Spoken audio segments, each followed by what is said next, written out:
Before we begin the story, let us know where you're watching from by leaving a comment below. If you enjoy this video, don't forget to like and subscribe. Have a wonderful day. Enjoy the story, everyone. Lila Bennett's hands trembled as she gripped the steering wheel of her old Honda Civic, staring up at the gleaming glass facade of Metropolitan Women's Health Center. At 23, she had never felt more terrified. The appointment confirmation crumpled in her sweaty palm, read 2 p.m. with Dr. E. Caldwell, and it was already 1:58. "You can do this," she whispered, her voice barely audible over her thundering heartbeat. "It's just a routine checkup. Every woman does this." But Lila wasn't every woman. She was the girl who'd rather eat lunch alone in the library than face the cafeteria crowd, the woman who blushed crimson when grocery store clerks made small talk, the virgin who'd never been kissed properly, let alone exposed herself to a stranger in the most vulnerable way imaginable. Her reflection in the rearview mirror showed wide brown eyes filled with panic, her dark skin slightly pale with nerves. She'd spent an hour that morning choosing her outfit, settling on a modest navy dress that covered her from neck to knee, as if fabric could shield her from the embarrassment to come. The automatic doors whooshed open as she approached, and the sterile scent of disinfectant mixed with vanilla air freshener filled her nostrils. The waiting room was elegant, soft jazz playing, muted earth tones, comfortable chairs that probably cost more than her monthly rent. She approached the reception desk, where a kind-faced woman with silver hair smiled warmly. "You must be Lila Bennett. We're so glad you're here, honey. Dr. Caldwell is running just a few minutes behind, but he'll be with you shortly." Lila nodded, not trusting her voice, and found a seat in the corner where she could observe without being noticed. She pulled out a worn paperback romance novel, her guilty pleasure and secret dream. The irony wasn't lost on her that she devoured stories of passionate love while being too shy to even make eye contact with attractive men in real life. Lila Bennett. The voice was warm, rich like dark chocolate with just a hint of a southern accent. She looked up from her book to see a nurse practitioner with a gentle smile. "Dr. Caldwell is ready for you now." Her legs felt like jelly as she followed the nurse down a corridor lined with tasteful artwork. They stopped at room 3, and the nurse gestured for her to enter. "The doctor will be right with you. Go ahead and change into the gown, opening in the front, and have a seat on the examination table. Try to relax, sweetheart. Relax, right?" Lila stared at the flimsy paper gown as if it were her executioner's hood. Her hands shook so violently she could barely work the buttons of her dress. Every sound in the hallway made her jump, wondering if he was coming.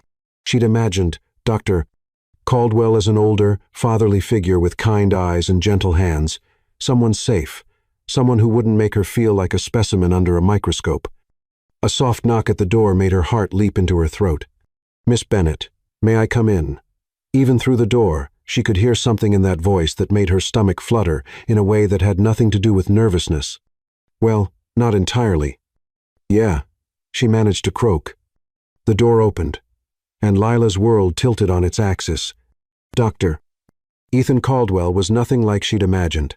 He was young, maybe late 20s, with thick dark hair that looked like he'd run his fingers through it, piercing green eyes that seemed to see straight to her soul, and a face that belonged on magazine covers rather than in medical offices. He was tall, probably 6'2", with broad shoulders that filled out his white coat perfectly. When he smiled, revealing perfect teeth, Lila forgot how to breathe. "Hello, Lila. I'm Dr. Caldwell, but please call me Ethan."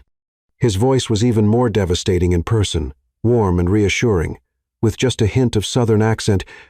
"I know this can be nerve-wracking, especially for a first visit. I want you to know that my job is to make sure you're comfortable and that all your questions are answered." He moved with quiet confidence, washing his hands thoroughly while keeping up a gentle stream of conversation designed to put her at ease. It was working, sort of. The panic was still there. But now it was mixed with something else entirely. Something that made her skin tingle and her pulse race for entirely different reasons.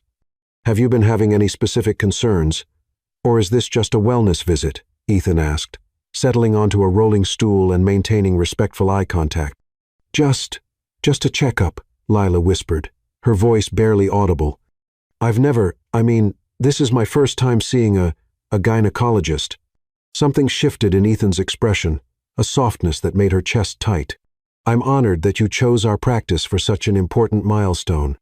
I promise to explain everything as we go and make sure you're comfortable every step of the way. The examination began with routine questions about her medical history, family health, lifestyle. Ethan's manner was so professional yet kind, she found herself relaxing despite her racing heart. He had a way of making clinical questions feel like gentle conversation.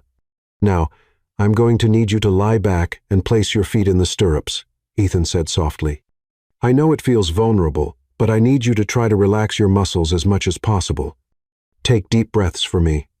Lila's entire body tensed as she assumed the position that made her feel more exposed than she'd ever been in her life. The paper gown crinkled with every tremor that ran through her body. You're doing great, Ethan murmured, his voice closer now as he positioned himself at the foot of the table. I'm going to warn you before I touch you. Okay, first, I'm just going to do a visual examination.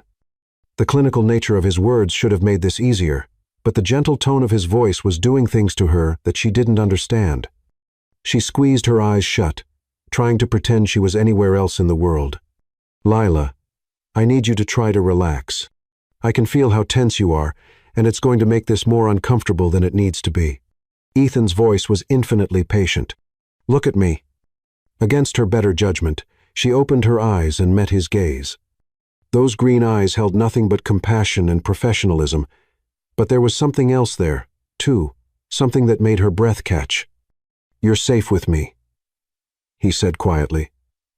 And she believed him completely. I know this is scary, but you're incredibly brave for taking care of your health this way. As the examination continued, Ethan kept up a steady stream of gentle reassurance. His touch was clinical but somehow tender, his hands warm and steady. When their eyes met accidentally during a particularly vulnerable moment, Lila felt an electric shock run through her entire body. Ethan's pupils dilated slightly, and for just a second, his professional composure seemed to slip. Everything looks perfectly healthy, Ethan said, his voice slightly rougher than before as he helped her sit up. You can get dressed now. I'll wait outside, and then we'll discuss your results. After he left, Lila sat on the examination table, trying to process what had just happened. The medical exam was over, and she'd survived it. But something else had occurred in this room. Something that made her skin burn and her heart race in ways she'd only read about in her romance novels. When Ethan returned, he seemed to have regained his professional composure, but Lila noticed his hands weren't quite steady as he reviewed her chart. Everything is normal and healthy, he said, though his eyes kept drifting to her face. Do you have any questions about the examination or your reproductive health in general? No. I thank you for being so gentle, Lila whispered, her cheeks burning. I was terrified, but you made it bearable. Ethan's smile was soft and genuine. That's what I'm here for. I want you to feel comfortable coming back for your annual exams. Women's healthcare shouldn't be something you dread. As she gathered her purse to leave, their hands brushed accidentally when he handed her the appointment reminder card. The contact was brief, innocent, but it sent lightning through both of them. Ethan's breath caught audibly, and Lila's eyes flew to his face. For a moment, they stared at each other, the air between them crackling with something neither of them expected or understood. Then Ethan stepped back, clearing his throat. Take care of yourself, Lila, he said softly. I hope to see you again soon. Walking out of that office, Lila felt like a different person than the terrified girl who'd walked in. She'd survived her first gynecological exam, but more than that, she'd experienced something she'd never felt before. A connection so intense, it left her breathless and confused and utterly, completely alive. Chapter 2. The Collision of Souls. 3 days had passed since Lila's appointment, and she couldn't get Dr. Ethan Caldwell out of her mind. She'd replayed every moment of their encounter 1,000 times. The way his green eyes had softened when he looked at her, the gentle timbre of his voice, the electric shock when their hands had accidentally touched. She'd never experienced anything like it. And it terrified her almost as much as it thrilled her. Standing in the elevator of Metropolitan Medical Center, clutching a small gift bag, Lila questioned her sanity for the 100th time. She'd come to drop off a thank you card and homemade cookies for the nursing staff. Her mother had always taught her to show gratitude, but deep down, she knew she was hoping for just one more glimpse of him. The elevator dinged softly as it reached the 3rd floor, and Lila stepped out, her heart hammering against her ribs. She'd chosen her outfit carefully, a soft pink sweater that brought out the warmth in her dark skin and jeans that actually fit her curves instead of hiding them. For once in her life, she wanted to look pretty instead of invisible. Lila. The familiar voice made her spin around so quickly that she lost her balance. The hot chocolate she'd bought from the lobby cafe went flying, splashing across the front of an expensive white dress shirt and navy tie. Oh God. Oh no. I'm so sorry. The words tumbled out of her mouth as horror washed over her. Of all the people to literally run into, it had to be him. I'm such a klutz. I'm so sorry. Ethan looked down at his chocolate-stained shirt, then back up at her with an expression she couldn't read. For a terrifying moment, she thought he was going to be angry. Then his face broke into a grin that made her knees weak. Well, that's one way to make sure I remember you, he said, his eyes twinkling with amusement rather than irritation. But Lila was beyond hearing his gentle teasing. The embarrassment was overwhelming, crashing over her like a tidal wave. Her eyes filled with tears as the familiar shame of being noticed for all the wrong reasons consumed her. She'd spent her whole life trying to be invisible, and now she'd made herself unforgettable for the most humiliating reason possible. I'm so sorry, she whispered, tears spilling down her cheeks. I'll pay for dry cleaning. I'll buy you a new shirt. Hey. Ethan's voice was infinitely gentle as he stepped closer, completely ignoring his ruined clothes. Lila, look at me. She couldn't. She stared at the floor, mortified beyond words, wanting nothing more than to disappear. Please, he said softly, and something in his tone made her lift her tear-filled eyes to his face. What she saw there made her breath catch. There was no anger, no irritation, only concern and something that looked almost like tenderness. It's just a shirt, Ethan said, reaching into his pocket for a clean handkerchief. And tears are much harder to clean than hot chocolate. With infinite care, he dabbed at her cheeks, his touch so gentle it made her heart ache. Standing this close to him, she could smell his cologne, something warm and masculine that made her head spin. She could see the flecks of gold in his green eyes, the slight cleft in his chin, the way his lips curved in the softest smile. There, he murmured, his face close enough that she could feel his breath on her skin. Much better. I really am sorry about your shirt, Lila whispered, acutely aware that they were standing far too close for two people who barely knew each other. I have about 20 identical shirts in my closet, Ethan said with a chuckle. My mother insists on buying them for me. This actually gives me an excuse to wear something with color for once. Despite her embarrassment, Lila found herself smiling. You don't strike me as the colorful type. You'd be surprised, Ethan said, his eyes holding hers. There's a lot about me that might surprise you. The air between them seemed to shimmer with possibility, charged with the same electricity she'd felt in his office. Lila was suddenly acutely aware that she was staring into the eyes of the most beautiful man she'd ever seen, and he was looking back at her like she was something precious. Can I buy you another hot chocolate? Ethan asked, gesturing toward the cafe down the hall. It seems like the least I can do after being in the path of your beverage. You don't have to. I want to, he said simply, and the sincerity in his voice made her chest tight. 10 minutes later, they were seated across from each other in the hospital cafe, 2 fresh cups of hot chocolate steaming between them. Ethan had borrowed a scrub top from one of the nurses, and somehow he looked even more devastatingly handsome in the casual blue cotton than he had in his formal dress shirt. So, what brought you back to the medical center? Ethan asked, wrapping his long fingers around his mug. Everything okay? I wanted to drop off thank you cookies for the nursing staff, Lila said, gesturing to the gift bag she'd salvaged from their collision. My mother always taught me to show appreciation. That's incredibly thoughtful, Ethan said, and the warmth in his voice made her cheeks heat. Most patients complain about the waiting time or the parking. You bring homemade cookies. I like to bake when I'm nervous, Lila admitted before she could stop herself. It helps me think. What were you nervous about? The question was gentle, but it hit her like a punch to the gut. How could she possibly tell him that she'd been nervous about him, about the way he'd made her feel, about the dreams that had kept her awake for 3 nights running? I've never I mean, the other day was my first time seeing a doctor like you, she said carefully. It was overwhelming. Something flickered in Ethan's eyes, an emotion she couldn't quite identify. Did I make you uncomfortable? Because if I did anything... The word came out more forcefully than she'd intended, making several nearby tables look their way. She lowered her voice, her cheeks burning. No, you were perfect. I mean, professional. You were very professional. But even as she said it, she knew it wasn't entirely true.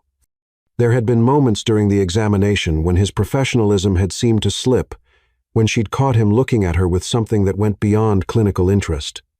I'm glad, Ethan said quietly. I have to admit, you made quite an impression on me, too.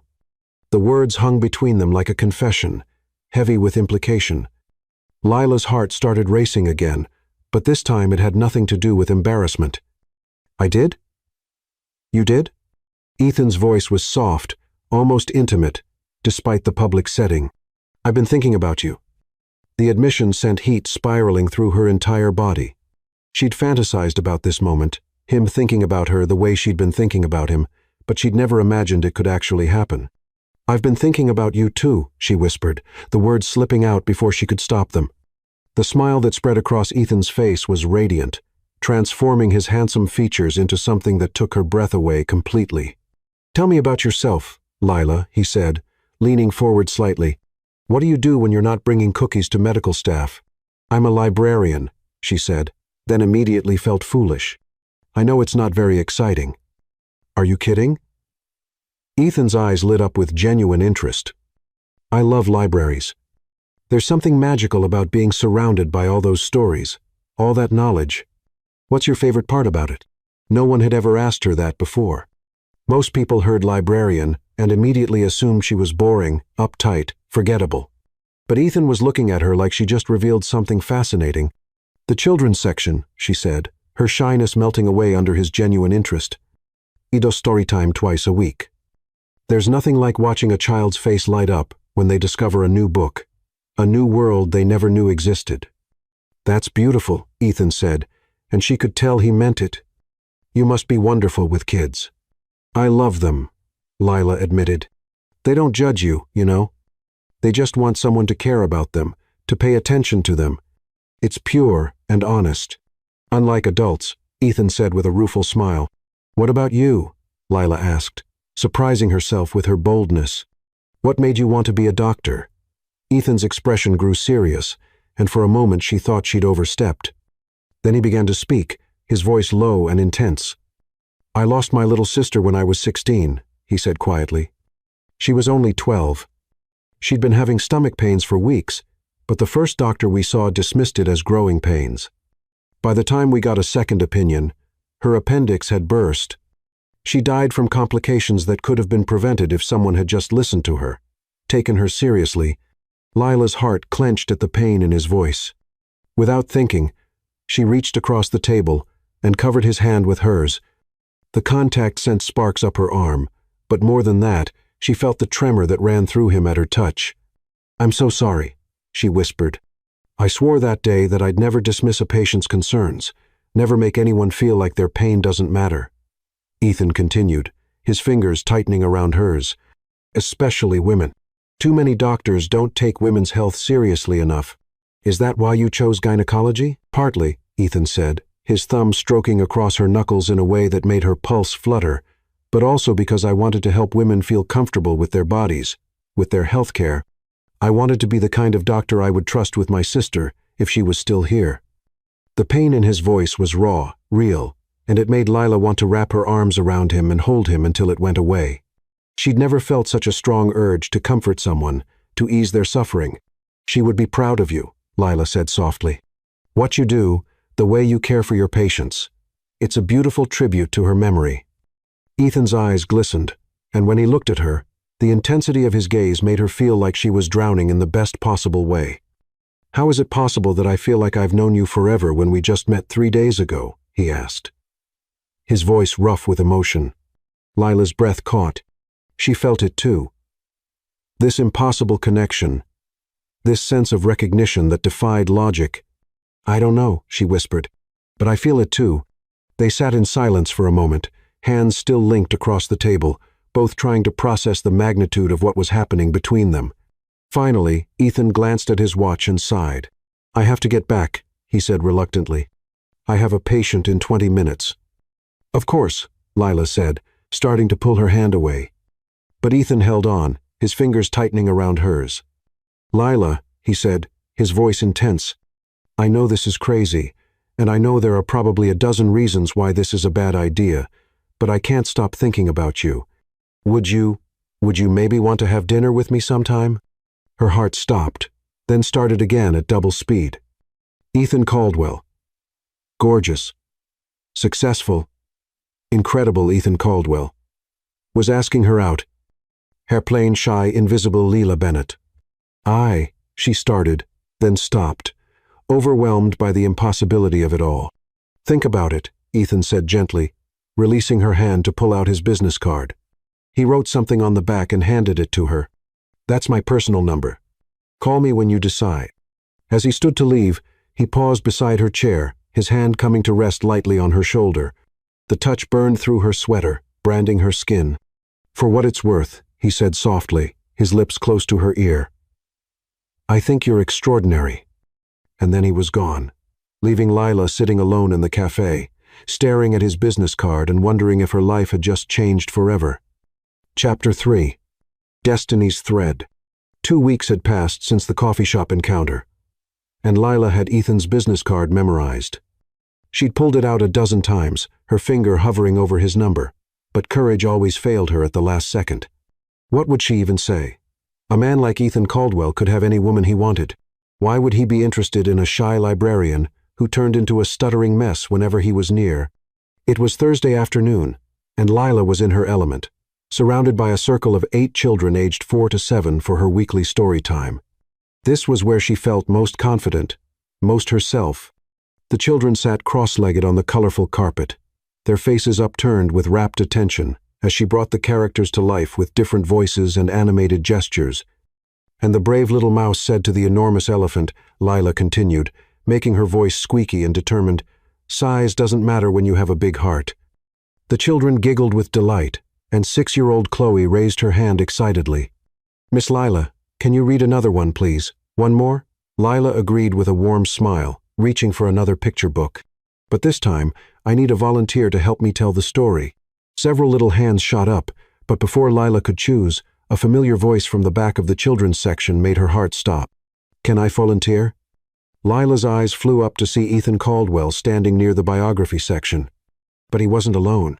Beside him stood a little girl, with his same green eyes and dark hair, wearing a purple tutu over jeans and clutching a stuffed unicorn. "Uncle Ethan," the little girl exclaimed, breaking away from him to join the circle. "I want to help tell the story. Uncle Ethan." The words hit Lila like a lightning bolt as she remembered their conversation about his sister. This must be his sister's daughter, his niece. "Is it okay if Ava joins us?" Ethan asked, his eyes meeting Lila's across the children's section. The intensity of his gaze made her pulse race, but she managed to nod. "Of course," Lila said, her voice only slightly breathless. The more the merrier. As Ava settled into the circle, chattering excitedly with the other children, Ethan moved closer, choosing a spot against the bookshelf where he could watch. Lila tried to focus on the story, but she was acutely aware of his presence, the way his eyes never left her face. The book she'd chosen was about a shy little rabbit who discovers her courage, and as Lila read, she found herself glancing at Ethan. There was something in his expression, admiration, wonder, something that made her feel beautiful and confident in a way she'd never experienced before. "Miss Lila," Ava piped up during the story, "you have the prettiest voice, doesn't she, Uncle Ethan?" "She really does," Ethan said softly, his voice carrying clearly across the small space. "The prettiest voice I've ever heard." Heat flooded Lila's cheeks, but she managed to continue the story. When it ended, the children applauded enthusiastically, and Ava bounced over to hug Lila's legs. "That was the best story ever," Ava declared. "Will you be here next week?" "Every Thursday at 3, Lila said, smoothing the little girl's hair. "I'll be here. Can we come back, Uncle Ethan, please?" Ava turned to her uncle with pleading eyes. "We'll see, sweetheart," Ethan said, though his eyes were still on Lila. "Why don't you pick out some books while I talk to Miss Lila?" As Ava scampered off to explore the picture books, Ethan approached slowly, his hands in his pockets. Up close, Lila could see he was dressed more casually than at the hospital. Dark jeans and a forest green sweater that made his eyes look like emeralds. "Fancy meeting you here," he said with that devastating smile. "It's a public library," Lila managed, though her heart was hammering. "Anyone can come." "True," Ethan said, moving closer until she could smell his cologne. "But what are the odds that the woman I can't stop thinking about would be here, being absolutely magical with children?" The compliment made her breath catch. "I'm not magical. I love kids. They make everything seem possible." "You were incredible," Ethan said, his voice intense. "Watching you with them, seeing how they responded to you, it was like watching someone in their perfect element. You transformed completely." "What do you mean?" "You weren't shy," Ethan said gently. "You were confident, animated, radiant. It was beautiful to watch." Lila felt tears prick her eyes at the sincerity in his voice. No one had ever described her as radiant before. "Ava is your sister's daughter?" she asked, needing to change the subject before she did something embarrassing like cry. Pain flickered across Ethan's features, but he nodded. "Claire was her mom. Ava lives with my parents now, but I take her out as much as I can. She's all I have left of Claire." "She's beautiful," Lila said softly. "She has your eyes." "Claire's eyes," Ethan corrected. "Ava's the most important thing in my world. If something happened to her," the raw emotion in his voice made Lila want to comfort him, to ease the pain she could see in his face. Without thinking, she reached out and touched his arm. "She's lucky to have you," Lila said. "You can see how much you love her." Ethan's hand covered hers where it rested on his arm, his thumb tracing gentle circles on her skin. The touch sent electricity shooting through her entire body. "Uncle Ethan." Ava's voice broke the spell between them. "Look what I found." She came running back with an armload of books, her face glowing with excitement. "Miss Lila, will you help me pick which ones to get? There are so many good ones." "Of course," Lila said, grateful for the distraction from the intensity building between her and Ethan. They spent the next 20 minutes going through Ava's selections, with Lila reading snippets and helping her narrow down her choices. Ethan watched the entire interaction with an expression that made Lila's stomach flutter. He looked like a man falling in love. "Okay, sweetheart," Ethan finally said when Ava had chosen 5 books. "We need to check these out and let Miss Lila get back to work." "But I don't want to leave yet," Ava protested. "Miss Lila is the nicest lady ever, and she smells like cookies." Ethan laughed, a rich sound that made Lila's heart skip. "She does smell like cookies, doesn't she?" "What kind of cookies, Ava?" Ava took a dramatic sniff near Lila's arm, making her giggle. "Chocolate chip. My favorite. I was baking this morning," Lila admitted. "The smell must have stuck to my clothes." "You bake too?" Ethan asked, his eyebrows rising. "Is there anything you can't do?" Before Lila could answer, Ava tugged on her uncle's sleeve. "Uncle Ethan, can Miss Lila come get ice cream with us, please? She's so nice, and I want to tell her about my unicorn collection." Lila's eyes widened in panic. Ice cream meant more time with Ethan, more opportunities to make a fool of herself, more chances to fall deeper under his spell. "Ava, Miss Lila probably has other things to do," Ethan started, but Lila surprised herself by interrupting. "Actually, I'd love to hear about your unicorn collection," she said, smiling at the little girl. "If it's okay with your uncle." The smile that spread across Ethan's face was brilliant, transforming his handsome features into something that took her breath away completely. "It's more than okay," he said, his voice warm with something that sounded like gratitude and desire, rolled into one. 30 minutes later, they were seated in a corner booth at Sweetie's ice cream parlor, Ava chattering away about her extensive unicorn collection while working on a sundae that was bigger than her head. Lila had chosen vanilla with strawberries, while Ethan opted for chocolate chip.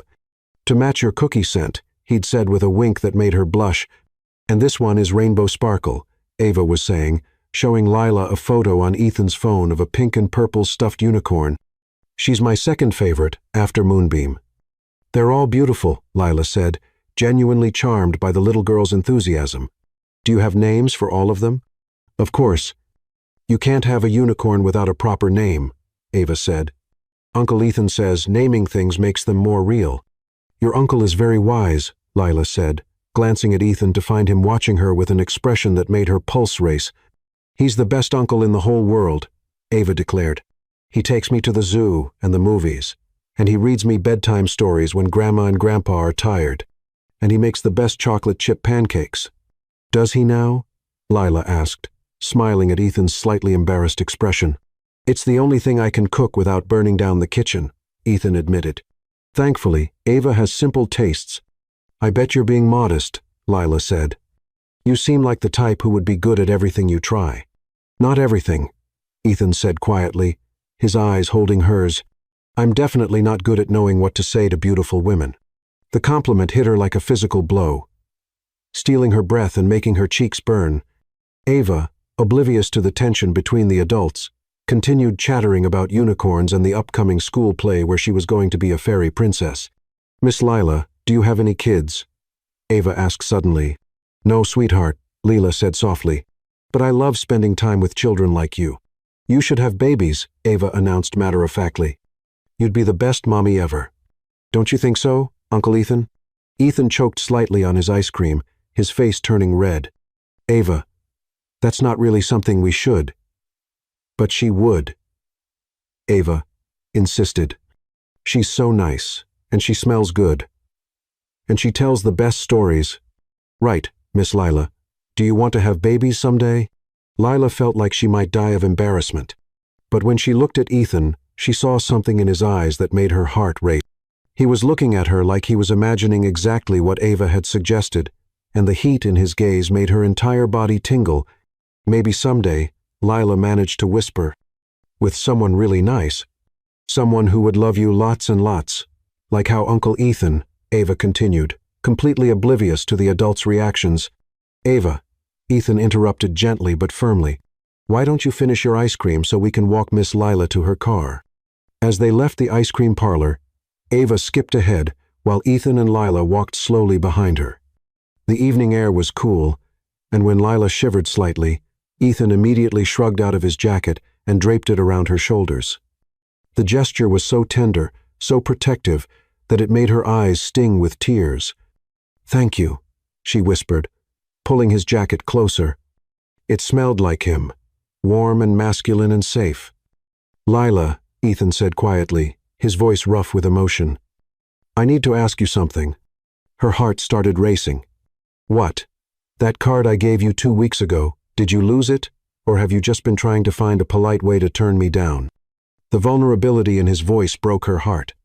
How could he possibly think she would turn him down? I didn't lose it, she admitted. I was just scared. Of me? Of this, she said, gesturing between them, of how you make me feel. I've never felt anything like this before, and it terrifies me. Ethan stopped walking, his hand catching her arm gently to turn her toward him. Ava had run ahead to look at a shop window, giving them a moment of privacy. How do I make you feel? He asked, his voice barely above a whisper. Lila looked up into his beautiful face, at the hope and desire and tenderness she saw there, and found her courage. Like I'm drowning, she whispered. Like I can't breathe when you're near me. Like I'm falling, and I don't know if you'll catch me. Ethan's hands came up to frame her face, his thumbs stroking along her cheekbones. I'll catch you, he promised, his voice fierce with emotion. I'll always catch you. And then he was kissing her, soft and sweet and perfect under the streetlight while Ava giggled in the distance, and Lila's entire world shifted on its axis. When they finally broke apart, both breathing hard, Ethan rested his forehead against hers. Have dinner with me tomorrow night. He whispered against her lips. Please. This time, Lila didn't hesitate. Yes, she breathed. Yes. As Ethan smiled and kissed her again, Lila realized that sometimes the most beautiful things happened when you were brave enough to let yourself fall. Chapter 4. The Forbidden Coffee Date. Lila stood in front of her bedroom mirror for the 10th time that morning, changing clothes again. The black dress looked too formal, the blue sweater too casual, the green blouse too desperate. Nothing seemed right for her dinner date with Ethan, their first real date. Every time she thought about it, her stomach erupted in butterflies, and her hands started trembling. Finally, she settled on a soft burgundy dress that hugged her curves without being too revealing, paired with her grandmother's pearl earrings for courage. As she applied lip gloss with shaking hands, her phone buzzed with a text message. "Ethan, something's come up at the hospital. Can we meet for coffee instead? I need to talk to you about something important." Disappointment crashed over her, followed immediately by panic. He was canceling. He'd changed his mind. Maybe after seeing her with Ava yesterday, he'd realized she wasn't sophisticated enough for someone like him. But then another text came through. "Ethan, I promise it's not what you're thinking. Please trust me. Café Luna on 5th Street, 2 p.m." How did he know what she was thinking? Lila stared at her reflection, seeing the fear in her own eyes. She could make an excuse, claim she was busy, protect herself from whatever disappointment was coming. Or she could be brave. "Lila, I'll be there." Café Luna was a cozy little place with exposed brick walls, mismatched vintage furniture, and the rich aroma of freshly ground coffee beans. Lila arrived 5 minutes early, choosing a corner table where she could see the entrance. She ordered a vanilla latte and tried to calm her racing heart. Ethan walked in at exactly 2:00 p.m., and the sight of him made her breath catch. He was dressed casually in dark jeans and a charcoal gray sweater that clung to his broad shoulders. But there was tension in his posture that hadn't been there yesterday. His green eyes scanned the cafe until they found her, and his face softened with relief. "Thank you for coming," he said as he slid into the chair across from her. "I was afraid you might think I was blowing you off." "The thought crossed my mind," Lila admitted, then immediately regretted her honesty. Ethan's face fell. "Lila, I would never." "I know," she said quickly, reaching across the table to touch his hand. "I'm sorry. I'm not used to this. Any of this." His fingers intertwined with hers, and the familiar electricity shot up her arm. "That's actually what I need to talk to you about." Fear clawed at her chest. "You're having second thoughts." "No." The word was fierce, immediate. "God, no. If anything, I'm having the opposite problem." Lila blinked in confusion. "I don't understand." Ethan was quiet for a long moment, his thumb tracing circles on her palm. When he finally spoke, his voice was rough with emotion. "I can't stop thinking about you," he said quietly. "Since the moment you walked into my office, you've been in my head, in my dreams, under my skin. Yesterday, watching you with Ava, seeing how incredible you are with children, how your whole face lights up when you're happy." He took a shaky breath. "I'm falling for you, Lila, hard and fast and completely." Her heart soared at his words, but the serious expression on his face kept her grounded. "That sounds like a good thing." "It is," Ethan said. "But it's also a problem because you're my patient." "Exactly." Ethan's grip on her hand tightened. "There are ethical guidelines, professional boundaries that exist for good reasons. I could lose my license if anyone found out I was pursuing a romantic relationship with a patient." The words hit her like a physical blow. Of course, she should have realized that someone like Ethan, someone with so much to lose, would never risk his career for her. She tried to pull her hand away, but he held on. "I'm sorry," she whispered. "I didn't think about the complications. We should, probably. I've transferred your care to Dr. Rivera," Ethan said suddenly, cutting off her retreat. Lila's eyes flew to his face. "What?" "Dr. Sofia Rivera is one of the best gynecologists in the city," Ethan continued, his eyes never leaving hers. "I called her this morning and explained that I had a conflict of interest with one of my patients. She's agreed to take over your care immediately." You gave up a patient for me?" "I gave up the ability to be your doctor," Ethan corrected, his voice intense, "so that I could have the chance to be something else to you instead." The magnitude of what he was saying hit her like a tidal wave. He was willing to risk his professional reputation, to navigate ethical complications, just for the possibility of being with her.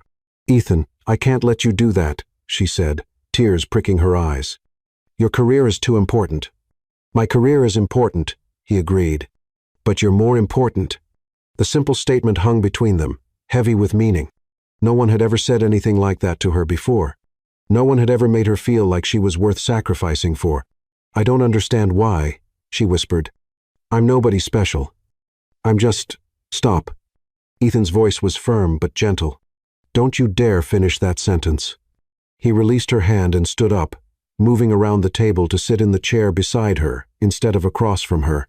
His proximity made her head spin, and when he reached up to cup her face in his hands, she thought she might stop breathing altogether. "You want to know what I see when I look at you?" he asked, his voice soft but intense. "I see a woman who brings homemade cookies to thank people for doing their jobs. A woman who volunteers at the library because she loves seeing children discover new worlds. A woman who's so genuinely kind that my 6-year-old niece wants to adopt her as family after knowing her for 2 hours." Tears spilled down Lila's cheeks as he continued. "I see someone who's brave enough to face her fears, who cares more about other people's comfort than her own, who has the most beautiful smile I've ever seen. You're not nobody special, Lila. You're everything." His thumbs wiped away her tears as he leaned closer, his forehead nearly touching hers. "I know this is crazy," he whispered. "I know we barely know each other, but I've never felt anything like what I feel for you. It's like you've awakened something in me that I didn't even know was sleeping." "I feel it too," Lila whispered back, her voice barely audible. "It scares me how much I feel it." "It scares me too," Ethan admitted. "But I'd rather be scared with you than safe without you." The space between them was charged with electricity, with possibility, with the weight of a decision that would change both their lives. Ethan's eyes dropped to her lips, and she felt herself leaning toward him, drawn by a force stronger than gravity. "If we do this," he said quietly, his lips inches from hers, "there's no going back. Once I kiss you, really kiss you, I don't think I'll be able to let you go." "Then don't," Lila breathed, and closed the distance between them. The kiss was nothing like their sweet, innocent kiss under the streetlight. This was fire and desperation and need. Ethan's hands tangled in her hair as he pulled her closer, and Lila felt herself melting into him, drowning in sensations she'd never experienced before. She could taste the coffee on his lips, smell his cologne, feel the rapid beating of his heart against her chest. When they finally broke apart, both were breathing hard. Ethan rested his forehead against hers, his eyes closed as if he were trying to memorize the moment. "I'm all in," he whispered fiercely. "Whatever this is between us, wherever it leads, I'm all in." "So am I," Lila whispered back, surprising herself with her certainty. They spent the next 3 hours talking, really talking, sharing stories and dreams and fears. Ethan told her about medical school, about the pressure of living up to his family's expectations, about the loneliness of being successful but having no one to share it with. Lila opened up about her childhood, about growing up without a father, about feeling invisible for most of her life. "You're the first person who's ever really seen me," she admitted, as the afternoon light faded outside the cafe windows. "You're the first person who's ever made me want to be seen," Ethan replied, his fingers intertwined with hers on the small table. As they prepared to leave, Ethan caught her hand, his expression suddenly serious. "Lila, I need you to know that I don't take any of this lightly," he said. "What I did today, transferring your care, that was me making a choice, choosing you over the safe path. I need to know that you understand what that means." "It means you think I'm worth the risk," Lila said softly. "It means you're worth everything," Ethan corrected, bringing her hand to his lips to press a gentle kiss to her palm. Outside the cafe, Ethan walked her to her car, his hand warm and steady on the small of her back. When they reached her Honda, he turned her to face him, his hands framing her face with infinite tenderness. "Have dinner with me tomorrow night," he said. "A real dinner this time, somewhere beautiful, somewhere worthy of you." "Okay," Lila whispered, lost in the intensity of his gaze. "Wear something that makes you feel beautiful," Ethan said, leaning down to brush his lips against hers in a kiss that was both promise and benediction, though you could wear a paper bag and still be the most gorgeous woman in any room.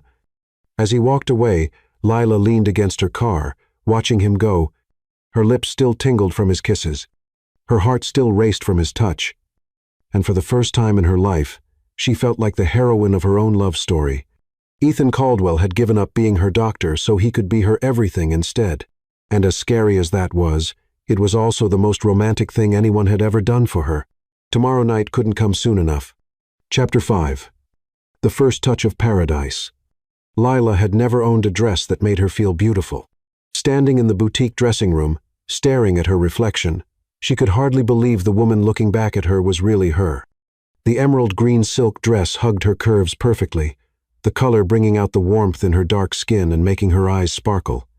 It was more than she'd ever spent on a single piece of clothing, but something about tonight felt like a beginning, like she was stepping into a new version of herself. Ethan had texted her the address of the restaurant, Chez Laurent, one of the most exclusive places in the city. She'd looked it up online and nearly fainted at the prices. But when she tried to suggest somewhere more modest, he'd simply responded, "You deserve the best of everything. Trust me." Her hands shook slightly as she applied mascara, her mind racing with anticipation and nerves. This wasn't just dinner. This was their first real date, as two people free to explore whatever was burning between them. The thought both thrilled and terrified her. At exactly 7 o'clock, there was a soft knock at her apartment door. Lila took one last look in the mirror, smoothed down her dress, and opened the door to find Ethan standing in the hallway, holding a single white rose. The sight of him in a perfectly tailored black suit, white dress shirt open at the collar, nearly brought her to her knees. His dark hair was slightly tousled, as if he'd run his fingers through it, and when his green eyes met hers, the intensity there made her breath catch. "You look." Ethan's voice trailed off as his gaze traveled slowly from her face down to her feet and back up again. Absolutely stunning. Heat flooded her cheeks as she accepted the rose, inhaling its delicate fragrance. "Thank you. You look pretty incredible yourself." "This is for you," Ethan said, producing a small velvet box from his jacket pocket. Lila's eyes widened. "Ethan, you don't need to." "It's not what you think," he said with a gentle smile. "Open it." Inside the box was a delicate silver bracelet with a small charm in the shape of an open book. It was simple, elegant, and so perfectly thoughtful that tears pricked her eyes. "For the librarian who opened up a whole new world for me," Ethan said softly, taking the bracelet from the box. "May I?" Lila nodded, extending her wrist. His fingers were warm and gentle as he fastened the clasp, and the simple touch sent electricity racing up her arm. When he was finished, he didn't release her hand, instead bringing it to his lips to press a soft kiss to her pulse point. "Perfect," he murmured against her skin, and she wasn't sure if he meant the bracelet or something else entirely. The drive to the restaurant was filled with comfortable conversation, but underneath it all, Lila was acutely aware of the tension building between them. Every time Ethan's hand brushed hers as he shifted gears, every time he looked at her with those intense green eyes, she felt heat pooling low in her belly. Chez Laurent was everything she'd imagined and more. Crystal chandeliers, crisp white linens, soft piano music, and an atmosphere of refined elegance. The maitre d' led them to a corner table with a view of the city lights, and Ethan held her chair like a perfect gentleman. "This is too much," Lila whispered as she looked around at the opulent surroundings. "Nothing is too much for you," Ethan said simply, his eyes never leaving her face. "I want tonight to be perfect."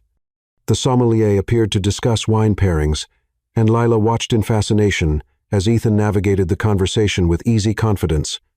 He was clearly in his element here, comfortable with luxury in a way that reminded her of the vast differences in their backgrounds.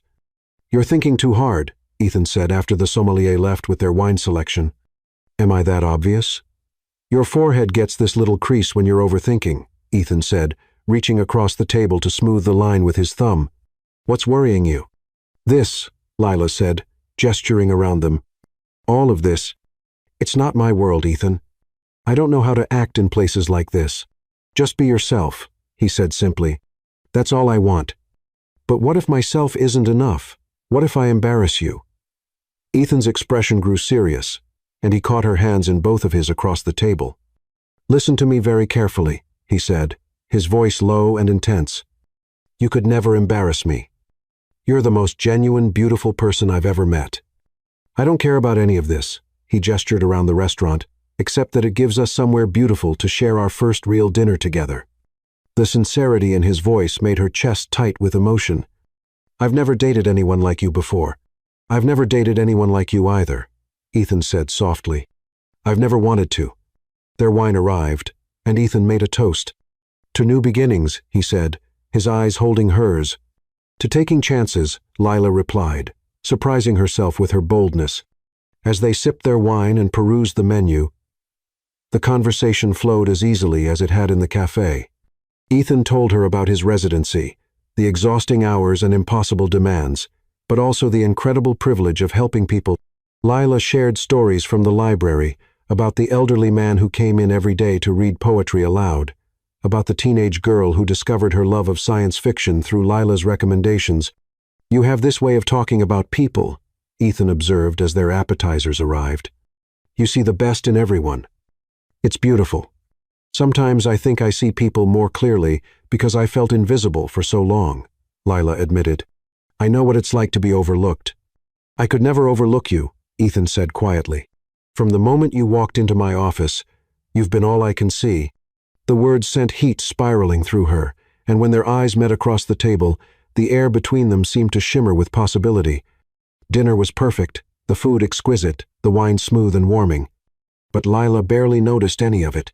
She was completely focused on Ethan, on the way his face lit up when he smiled, on the deep rumble of his laugh, on the way his fingers traced patterns on her hand as they talked.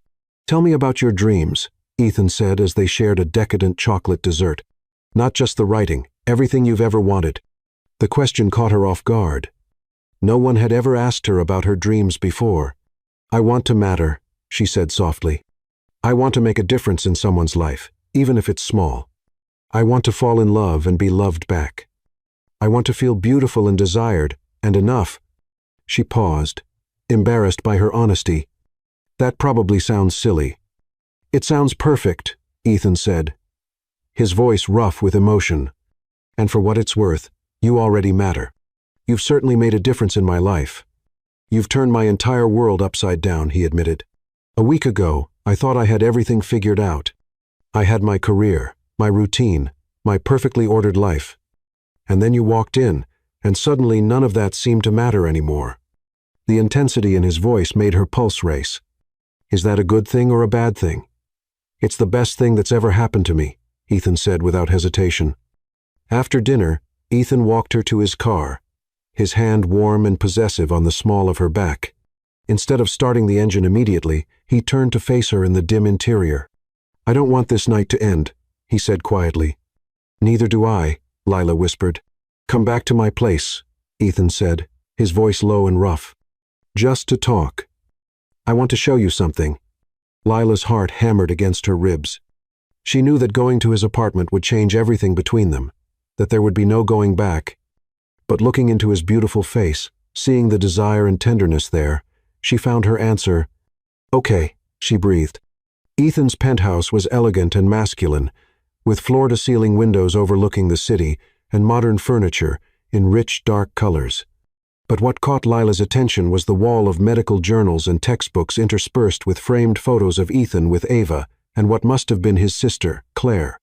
"She was beautiful," Lila said softly, studying a photo of a young woman with Ethan's green eyes and warm smile. "She would have loved you," Ethan said, coming to stand behind her.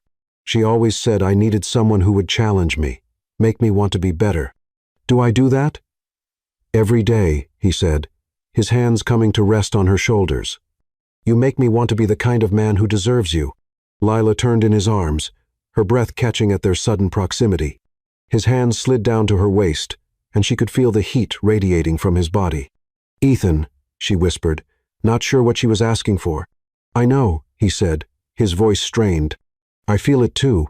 They stood there for a long moment, the tension building between them like a storm about to break. Finally, Ethan reached up to cup her face in his hands, his thumbs stroking along her cheekbones. "I want you," he said simply, his voice raw with honesty. "I've wanted you since the moment I met you, but I need you to be sure, because once we cross this line—" Lila silenced him by rising up on her toes and pressing her lips to his. The kiss was soft at first, tentative, but when Ethan groaned and pulled her closer, it deepened into something desperate and consuming. His hands tangled in her hair as he walked her backward toward the couch, never breaking the kiss. When the backs of her legs hit the cushions, she pulled back to look at him, seeing her own desire reflected in his eyes. "I'm sure," she whispered. I've never been more sure of anything in my life." Ethan's eyes fluttered closed as if her words were a physical caress. When he opened them again, they were dark with desire. "You're so beautiful," he murmured, his hands skimming down her sides. "I want to touch you everywhere, learn every inch of you." His words sent liquid fire through her veins. She'd never felt desired like this, never felt like someone wanted to worship her body the way Ethan clearly did. "Then touch me," she whispered, amazed at her own boldness. With infinite tenderness, Ethan lowered her to the couch, his body covering hers as he kissed her deeply. His hands roamed her body with reverent touches, as if she were something precious and fragile. When he found the zipper of her dress, he paused. "Are you sure?" he asked again, his voice strained with the effort of holding back. "Yes," Lila breathed. "Please, Ethan, I want this. I want you." With shaking hands, he slowly lowered the zipper, pressing soft kisses to each inch of skin he revealed. Lila had never felt more beautiful or more desired than she did in that moment, with Ethan looking at her like she was a goddess come to earth. "Perfect," he whispered against her skin. "You're absolutely perfect." They made love slowly, tenderly, with a passion that surprised them both with its intensity. Ethan worshipped her body with his hands and mouth, bringing her to heights of pleasure she'd never imagined possible. And when they finally came together, it was with a connection so deep and profound that it brought tears to both their eyes. Afterward, they lay entwined on the couch, Lila's head on Ethan's chest as he stroked her hair with gentle fingers. "I love you," Ethan said suddenly, his voice quiet but sure. Lila's breath caught. "What?" "I love you," he repeated, tilting her chin up so she could see his face. "I know it's crazy. I know it's too soon, but I can't keep it in anymore. I love you, Lila Bennett." Tears spilled down her cheeks as she looked into his sincere, beautiful face.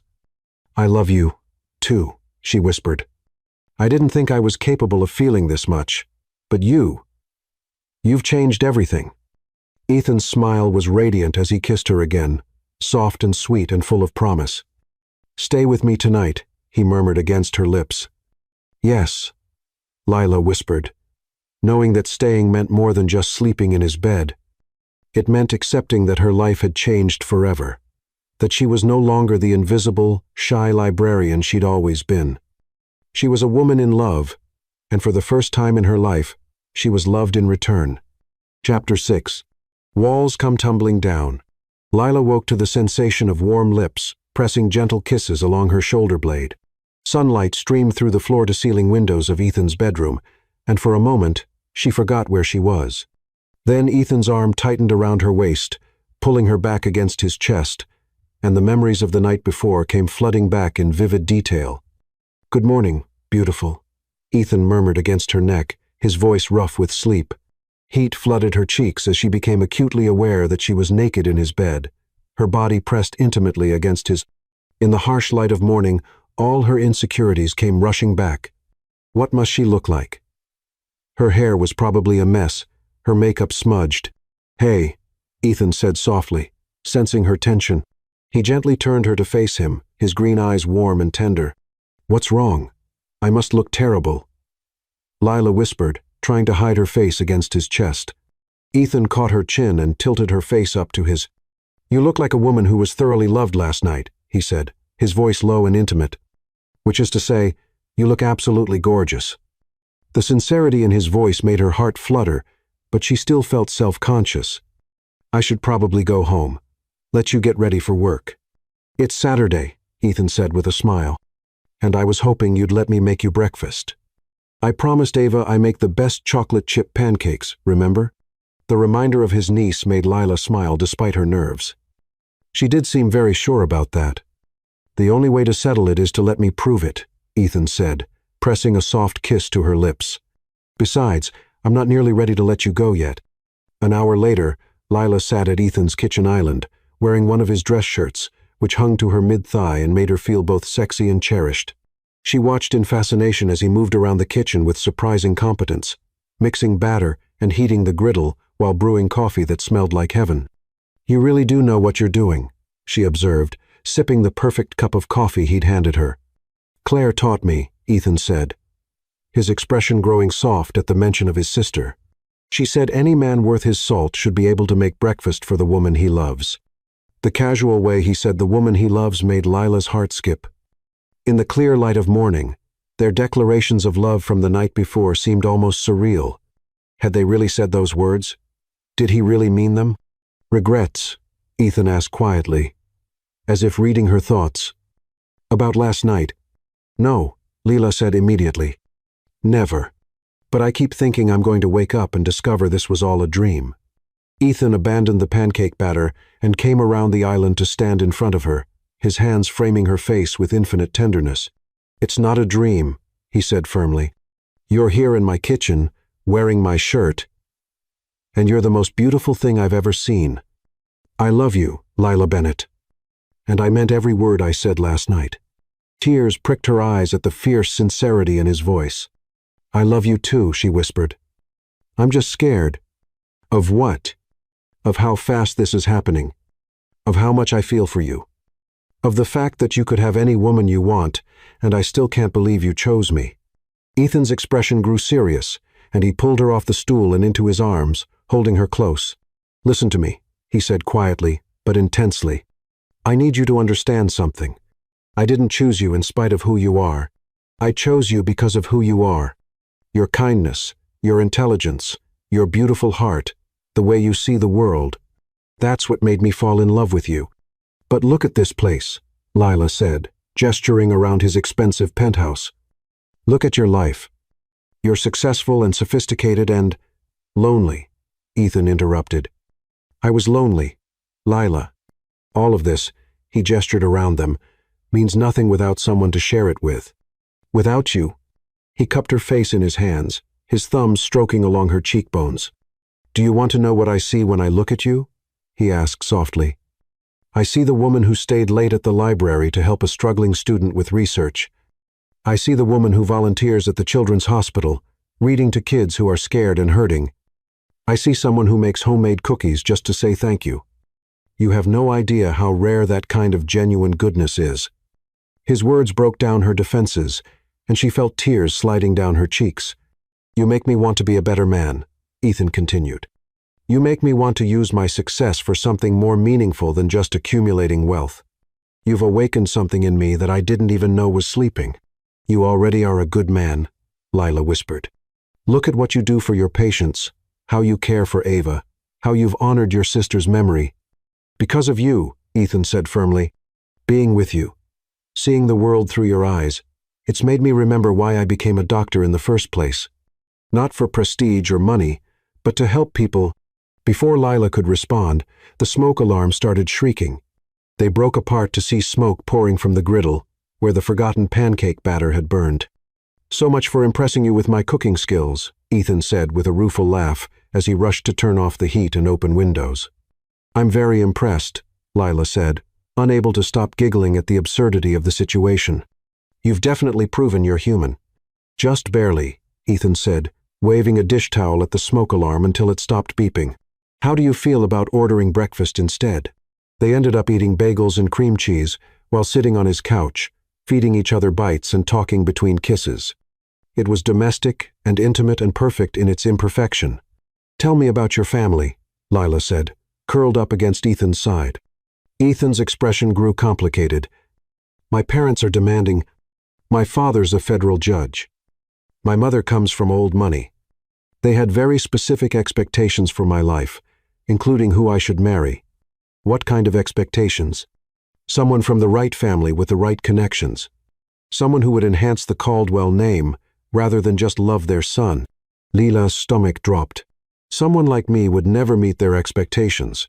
Their expectations don't matter to me anymore, Ethan said firmly, tightening his arms around her.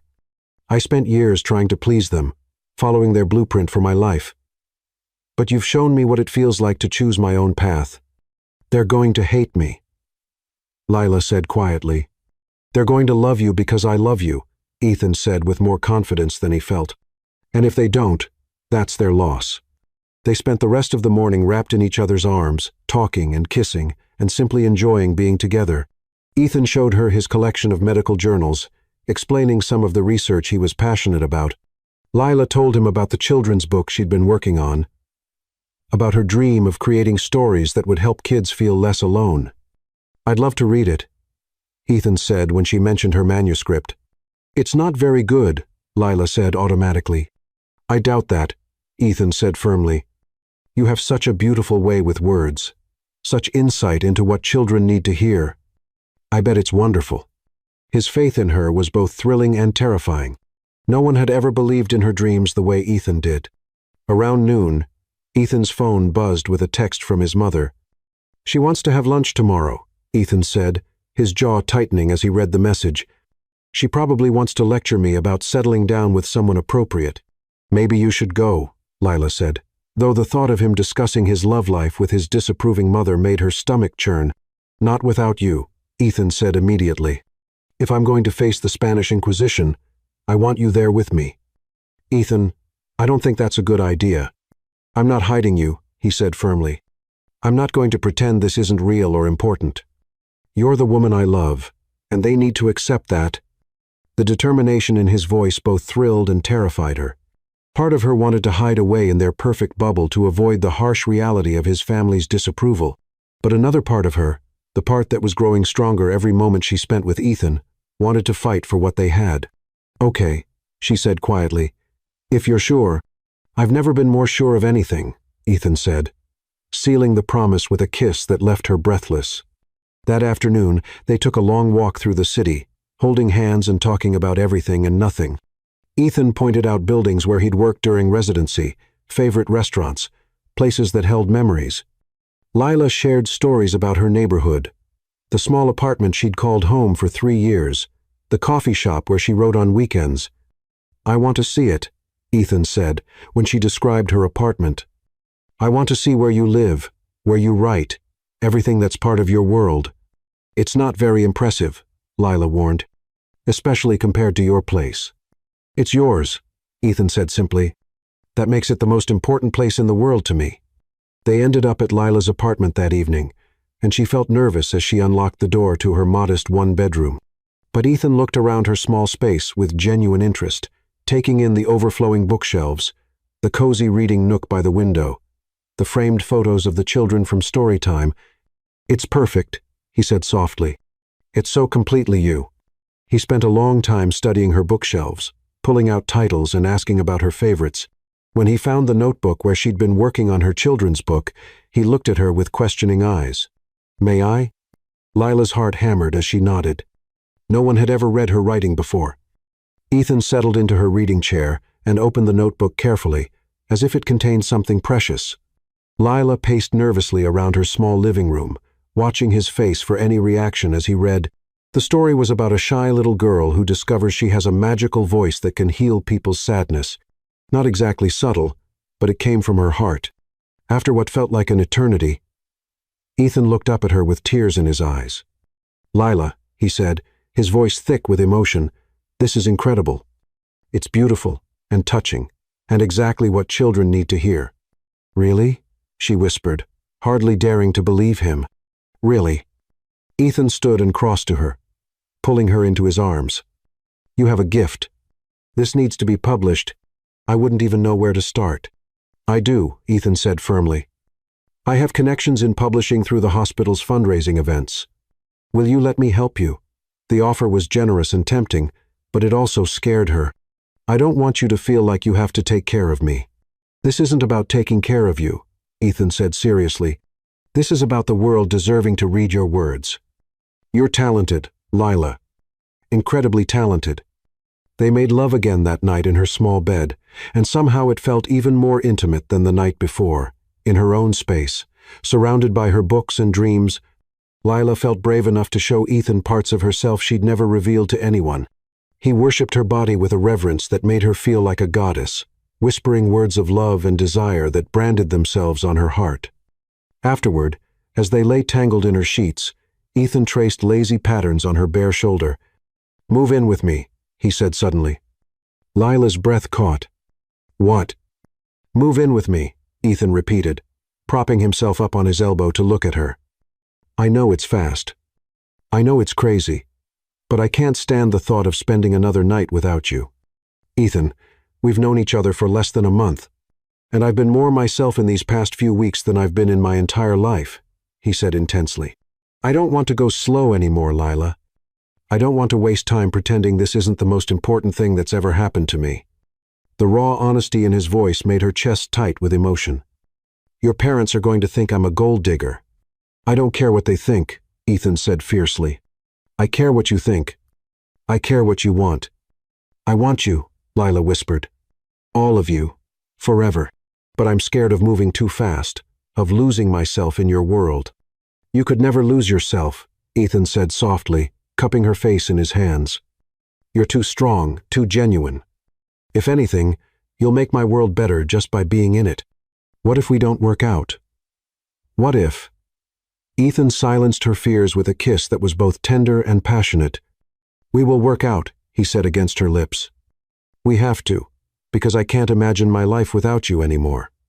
The conviction in his voice broke down her last defenses.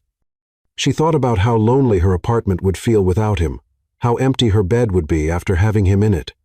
"Okay," she whispered. "Yes, I'll move in with you." The smile that spread across Ethan's face was radiant, and he kissed her again with such joy and passion that she felt dizzy with it. "I love you so much," he murmured against her neck. "We're going to be so happy together."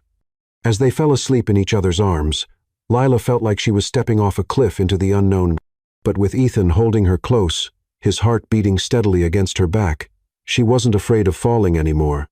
For the first time in her life, she was completely, utterly sure that someone would catch her. Chapter 7.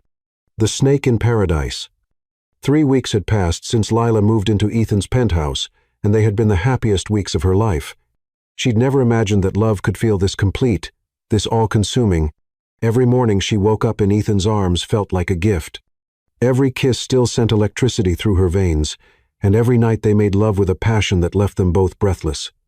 Ethan had been true to his word about supporting her writing. He'd connected her with his friend Julian, a literary agent who'd been genuinely enthusiastic about her children's book manuscript. They were still waiting to hear back from publishers, but for the first time in her life, Lila felt like her dreams might actually come true.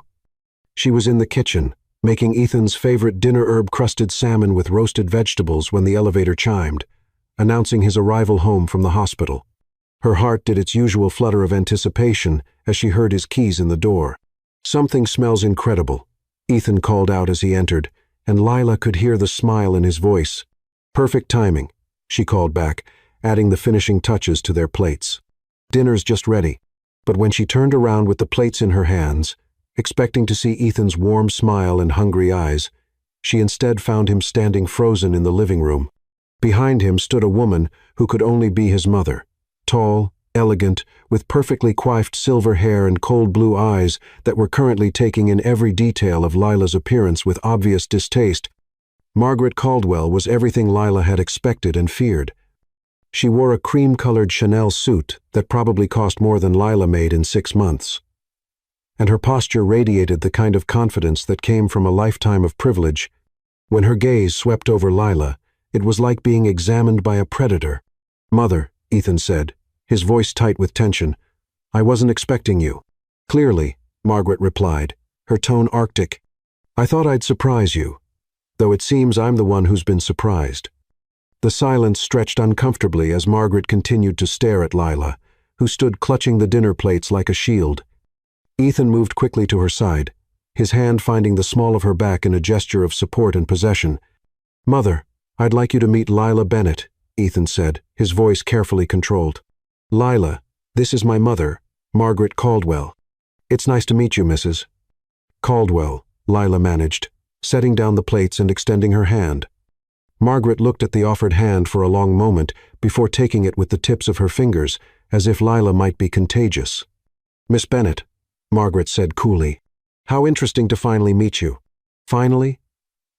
Lila looked between Ethan and his mother, confused. "Oh yes," Margaret continued, her smile sharp as a blade.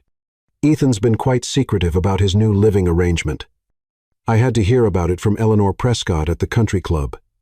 You can imagine how humiliating it was to learn about my son's cohabitation from a gossip over martinis." Ethan's jaw tightened. "Mother, perhaps we should discuss this privately." Nonsense, Margaret interrupted, moving further into the room and making herself at home on the expensive sofa. I'm sure Miss Bennet is curious about why you've been keeping her such a secret from your family.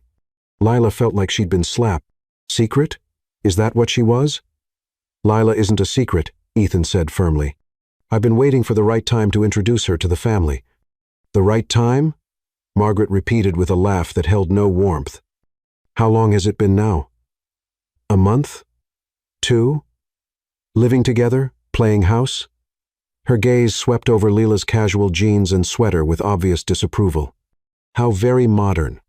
Mrs. Caldwell, Lila began, trying to keep her voice steady. I know this might be surprising. Surprising? Margaret's eyebrows rose. My dear girl, it's not surprising.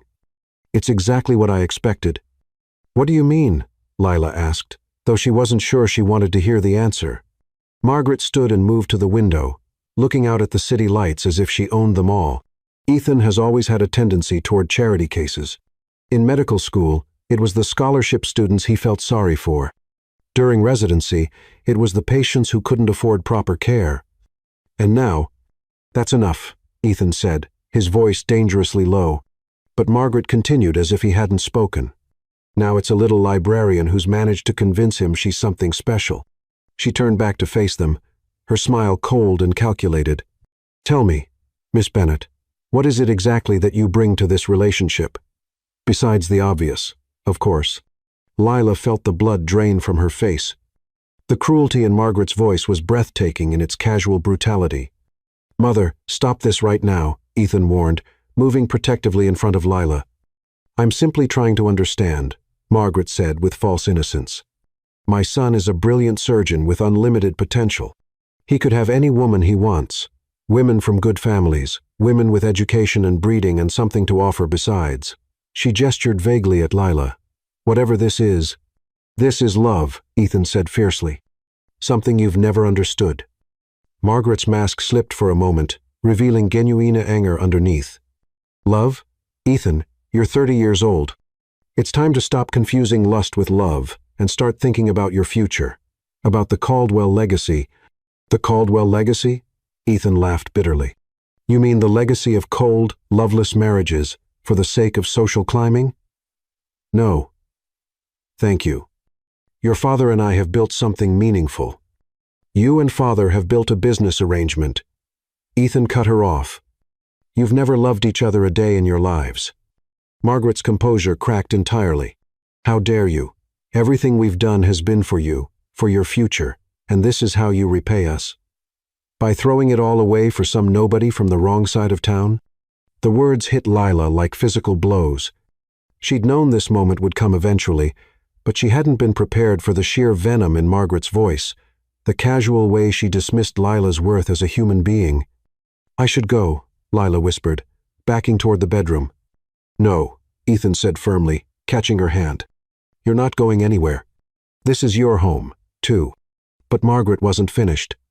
Your home? She laughed, the sound like breaking glass. Miss Bennet, you don't honestly believe this is permanent, do you? You don't think Ethan actually intends to marry you? Mother, Ethan started, but Margaret held up a hand. Let me save you both some time and heartache, she continued, addressing Lila directly. Men like my son don't marry women like you. They have their fun, they enjoy the novelty, and then they come to their senses and marry someone appropriate, someone who can help their career instead of hindering it. Tears burned behind Lila's eyes, but she refused to let them fall in front of this woman. You don't know anything about me. I know everything I need to know, Margaret said dismissively. I know you're a librarian with no family connections, no social standing, and nothing to offer except whatever physical attractions you might possess. I know you're living in my son's apartment, playing dress-up in a life that isn't yours and never will be. That's not true, Lila said, but her voice sounded weak, even to her own ears. Isn't it? Margaret's smile was razor-sharp.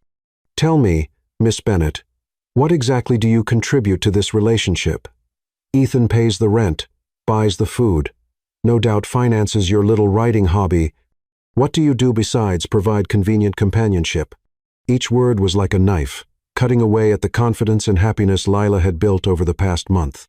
Because underneath all the love and passion and dreams, there was a voice in her head that whispered the same things Margaret was saying out loud, that she wasn't good enough, wasn't worthy, wasn't anything more than a charity case who'd gotten lucky.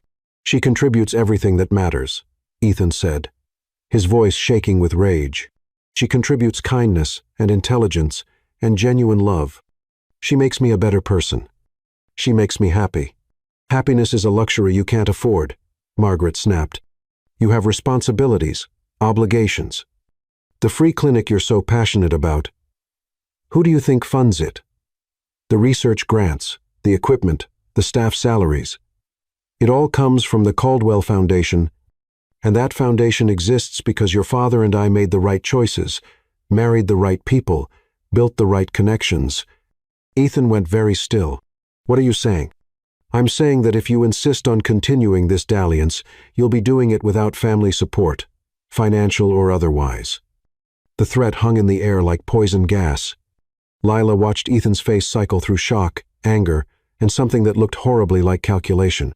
The free clinic meant everything to him. It was his tribute to his sister's memory, his way of helping people who couldn't help themselves. You're blackmailing me, Ethan said quietly. I'm offering you a choice, Margaret corrected. Your family and your future, or this girl.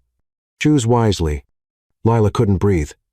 She felt like she was drowning, like the beautiful life she'd built with Ethan was crumbling around her, because she could see it in his eyes. The moment of doubt, the flicker of uncertainty. Margaret had found the one thing that mattered more to him than their love, and she'd used it like a weapon. I need some air, Lila whispered, and fled toward the bedroom before either of them could stop her. She could hear Ethan and his mother arguing in heated whispers in the living room, but she couldn't make out the words over the rushing in her ears. With shaking hands, she pulled out her phone and called the only person she could think of. Lila, her friend Zoe, answered on the second ring. What's wrong? You sound terrible. I need you to come get me, Lila whispered, trying to pack her things through her tears. Please, I can't. I just need to leave. I'll be right there, Zoe said without hesitation. 20 minutes. Lila was throwing clothes into a suitcase when Ethan appeared in the doorway, his face pale and stricken. What are you doing? He asked, though it was obvious. What I should have done weeks ago, Lila said without looking at him. What your mother made very clear I should do. Don't listen to her, Ethan said desperately, moving into the room. She's just trying to manipulate us. Is she? Lila finally looked at him, and the uncertainty she saw in his eyes broke her heart. Because everything she said, it's all true, isn't it? I don't contribute anything to this relationship except being convenient. You pay for everything. You support my dreams. You've turned your whole life upside down for me. And what do I give you in return? You give me everything, Ethan said fiercely. You give me love, happiness, a reason to be better. But not enough to choose me over your family, Lila said quietly. Not enough to risk your clinic, your work, everything that really matters to you. That's not fair, isn't it? Lila zipped up her suitcase with trembling hands. When she threatened to cut off funding for the clinic, you hesitated. I saw it in your face, and I don't blame you. That clinic helps hundreds of people. I'm just one person, and not a very important one. You're the most important person in my world, Ethan said, his voice breaking. But I'm not more important than your world, Lila replied sadly. And I can't ask you to choose between me and everything you've worked for. I won't be the reason you can't help people. Ethan's face crumpled. So, you're just leaving? You're giving up on us? I'm setting you free, Lila whispered, tears finally spilling down her cheeks. To have the life you're supposed to have, with someone who deserves it. I don't want anyone else. You will, Lila said, picking up her suitcase. Your mother is right about one thing. You could have anyone, someone beautiful and sophisticated and worthy of you. Someone who could help your career instead of holding you back. You're not holding me back, Ethan said desperately. You're everything I want. But I'm not everything you need, Lila said, her heart breaking with every word. And someday, you'll thank me for knowing the difference. She walked past him toward the door, but he caught her arm gently. Please don't do this, he whispered. I love you. I love you too. Lila said, standing on her toes to press one last soft kiss to his lips. "That's why I'm leaving." And with that, she walked out of the penthouse and out of Ethan Caldwell's life, leaving behind the only happiness she'd ever known and the man who'd made her believe in fairy tales. But fairy tales, she now realized, were only for people who deserved happy endings, and she'd been fooling herself to think she was one of them. Chapter 8. Love's Fierce Battle. For 5 days, Ethan felt like he was dying. He went through the motions of his life-seeing patients, performing surgeries, attending meetings, but it was as if he were watching himself from outside his body. Everything felt gray and hollow without Lila's warmth lighting up his world. He'd called her dozens of times, left countless voicemails, but she never answered. Zoe, Lila's friend, had finally texted him that Lila was safe but needed space. The not knowing where she was, how she was coping, whether she was crying as much as he was, it was torture. His mother had left that night after their fight, smug and satisfied that she'd accomplished her goal. Ethan hadn't spoken to her since, couldn't bear to hear her voice, knowing what she'd done to the woman he loved. But the damage was done. Lila was gone, and he felt like she'd taken his heart with her. It was Thursday afternoon, and Ethan found himself standing outside the public library, staring up at the building where Lila worked. He knew she'd be doing story time right now. It was 3 o'clock, and she never missed her Thursday sessions with the children. He'd been coming here every day for the past week, just hoping to catch a glimpse of her, but he'd never had the courage to go inside. Today was different. Today, he couldn't stand another moment without seeing her face, without trying to make her understand that she was more important than anything else in his world. The children's section was exactly as he remembered from that magical afternoon 3 weeks ago that felt like a lifetime. A circle of children sat cross-legged on the colorful carpet, their faces upturned with rapt attention as Lila brought the story to life with animated voices and gestures. But something was wrong.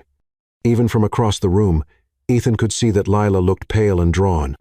Her beautiful smile seemed forced, and there were dark circles under her eyes that spoke of sleepless nights and tears. She was trying to be her usual warm, engaging self with the children, but Ethan could see the sadness radiating from her like heat from a flame. She was hurting as much as he was. The realization hit him like a physical blow. He'd spent the past 5 days wallowing in his own pain, but seeing her now, seeing how their separation was destroying her too, filled him with a fierce determination that burned away all his doubt and hesitation. He loved her. She loved him. And he was going to fight for that love, no matter what it cost him. Ethan waited until story time was over, and the children had scattered to find their parents. Lila was putting away the books when she looked up and saw him standing there. The color drained from her face, and for a moment he thought she might collapse. "Ethan," she whispered, her voice barely audible. "What are you doing here?" "I came to bring you home," he said simply, taking a step closer. "I can't," Lila said quickly, backing away from him. "We talked about this. It's better this way." "Better for who?" Ethan demanded, moving closer despite her retreat. "Because I've been miserable for 5 days. I can't eat, can't sleep, can't think about anything except how empty my life is without you." "Ethan, please.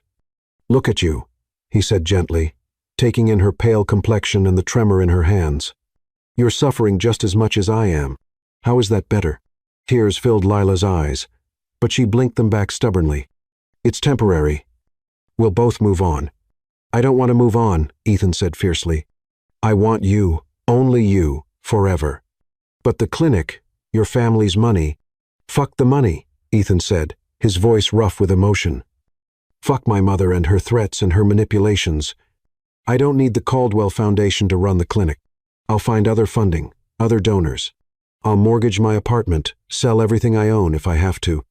"You can't do that," Lila protested.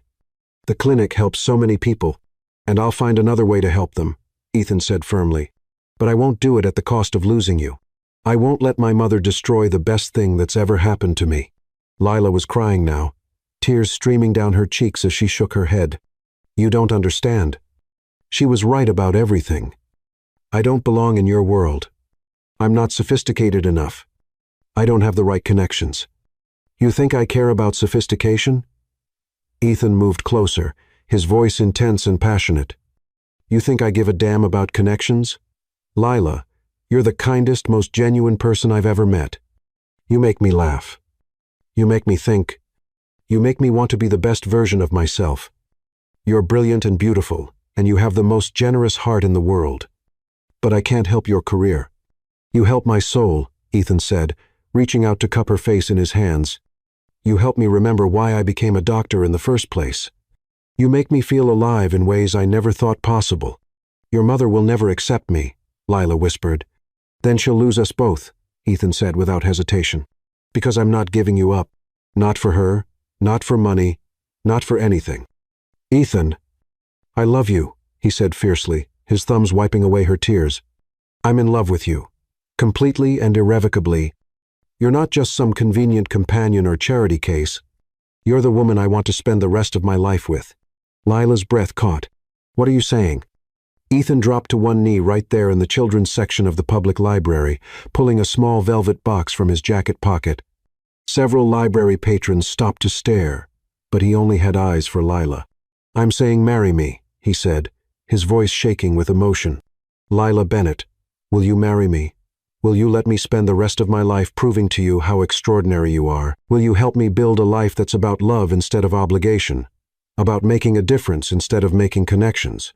Lila stared down at him in shock, her hands covering her mouth as fresh tears poured down her cheeks. You bought a ring? She whispered. I bought this ring the day after we first made love, Ethan admitted. I've been carrying it around ever since, waiting for the right moment. And then my mother showed up, and I let her poison everything between us.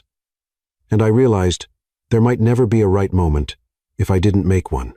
He opened the box to reveal a stunning solitaire diamond that caught the library's fluorescent lights and threw rainbows across the children's books. It's beautiful, Lila breathed.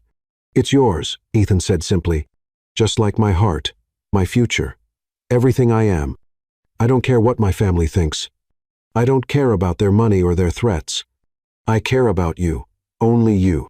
But the clinic will survive without the Caldwell Foundation, Ethan said firmly. I've already started making calls, reaching out to other potential donors. There are people out there who believe in what we're doing, people who will support us for the right reasons. You've already started looking for other funding?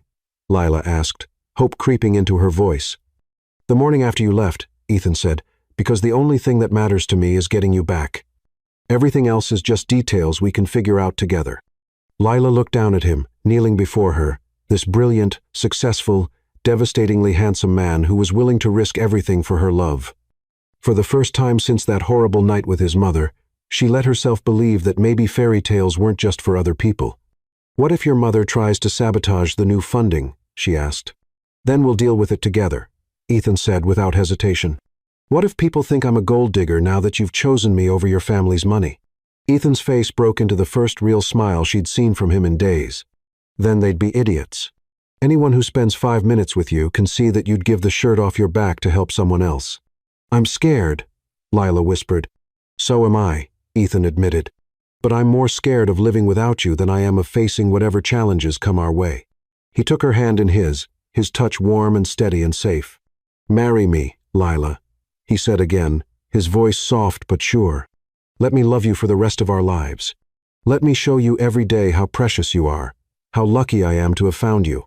Lila looked into his beautiful green eyes and saw her whole future reflected there. A future filled with love and laughter and the kind of happiness she'd only read about in books. Yes, she whispered, and then louder. Yes, of course. Yes. Ethan surged to his feet and swept her into his arms, spinning her around as applause erupted from the small crowd that had gathered to witness the proposal. When he set her down, he slipped the ring onto her trembling finger with shaking hands. Perfect fit, he murmured, bringing her hand to his lips to kiss the ring. Perfect everything, Lila whispered back, and then his mouth was on hers in a kiss that tasted like tears and joy and promises. When they finally broke apart, both breathless and grinning through their tears, Ethan rested his forehead against hers. Come home with me, he whispered. Come home and let me spend the rest of tonight showing you how much I've missed you. What about your mother? Lila asked. What about her? Ethan said, his voice hard. She made her choice when she tried to destroy our relationship. Now I'm making mine. As they walked out of the library hand in hand, Lila's engagement ring catching the afternoon sunlight, she felt like she was stepping into a new life.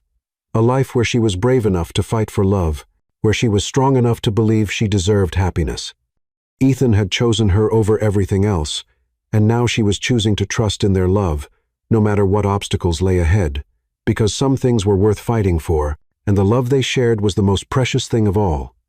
Chapter 9. Building their empire of love. 6 months after their engagement, Lila woke up to the smell of coffee and the sound of Ethan talking quietly on the phone in the kitchen. Through the floor-to-ceiling windows of their bedroom, she could see the first golden rays of sunrise painting the city in warm light. It was going to be a beautiful day. Their wedding was only 2 weeks away. Rolling over, she admired the engagement ring that still made her heart flutter every time she looked at it. So much had changed since that magical afternoon in the library when Ethan had proposed. They'd weathered storms that had tested their relationship, but each challenge had only made their love stronger. "Good morning, beautiful," Ethan said softly from the doorway, holding 2 cups of coffee. He was already dressed in scrubs for an early surgery, but he'd taken the time to make her coffee exactly the way she liked it. "Who were you talking to so early?" Lila asked, accepting the mug gratefully and making room for him to sit beside her on the bed. "Julian," Ethan said, referring to the literary agent who'd become a close friend. "He has news about your book." Lila's heart skipped. It had been 3 months since they'd submitted her manuscript to publishers, and the waiting was killing her. "Good news or bad news?" "The best news," Ethan said, his face breaking into a grin. Shine Children's Books wants to publish The Girl with the Magic Voice. They're offering a 3-book deal. Lila nearly dropped her coffee mug. "What? Are you serious?" "Completely serious," Ethan said, pulling her into his arms as tears of joy streamed down her cheeks. "My brilliant, talented fiancé is going to be a published author." "I can't believe it," Lila whispered, still in shock. "After all those rejections." "I never doubted it would happen," Ethan said firmly. "Your words are too beautiful, too important not to be shared with the world." The past 6 months hadn't been easy. Ethan's mother had made good on her threats, cutting off all funding to the free clinic and doing everything in her power to damage Ethan's reputation in their social circles. There had been whispers about his inappropriate relationship and speculation about Lila being a gold digger, but Ethan had been true to his word. He'd worked tirelessly to secure new funding for the clinic, reaching out to progressive donors who believed in accessible health care. It had taken months of meetings, presentations, and grant applications, but they'd not only replaced the Caldwell Foundation's funding, they'd exceeded it. "Speaking of the clinic," Ethan continued, "I have something else to tell you. The Morrison Foundation approved our expansion proposal.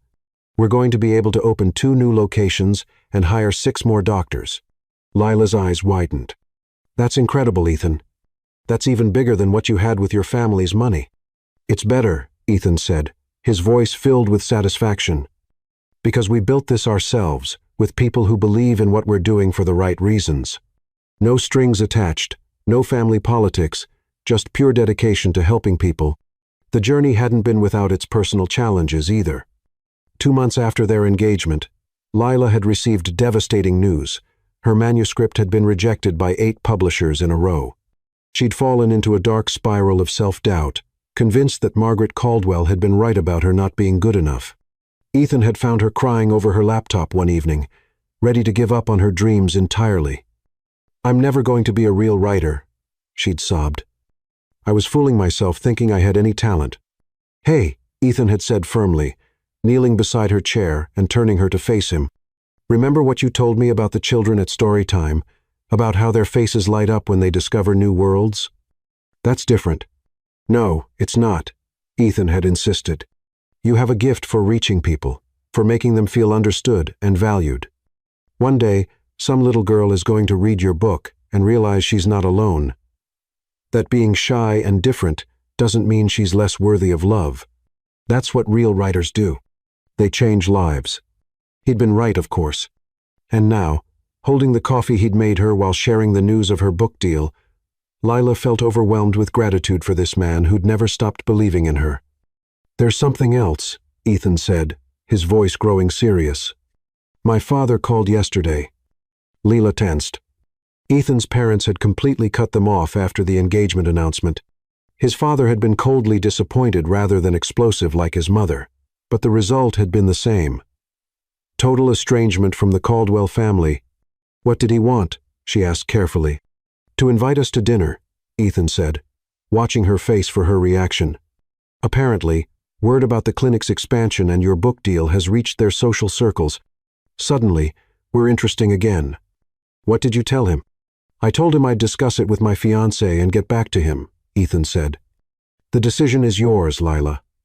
If you want to try to repair things with my family, I'm willing, but if you're not ready or don't want to deal with their toxicity, that's fine too."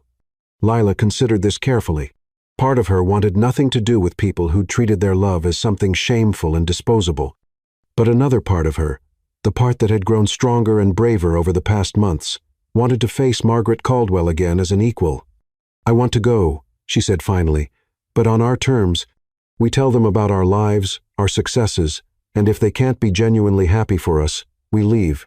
"Are you sure?" Ethan asked. "My mother can be cruel."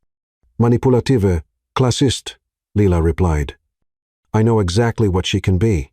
But I'm not the same scared girl who ran away 6 months ago. I'm a woman who's about to marry the man she loves, publish her first book, and help expand a clinic that serves hundreds of people. Let her try to make me feel small now." Ethan's smile was proud and fierce. "God, I love your strength. Have I mentioned lately how incredible you are?" "Only every day," Lila said, leaning in to kiss him softly, "but I don't mind hearing it again." Their kiss was interrupted by Ethan's phone buzzing with a text. He glanced at it and groaned.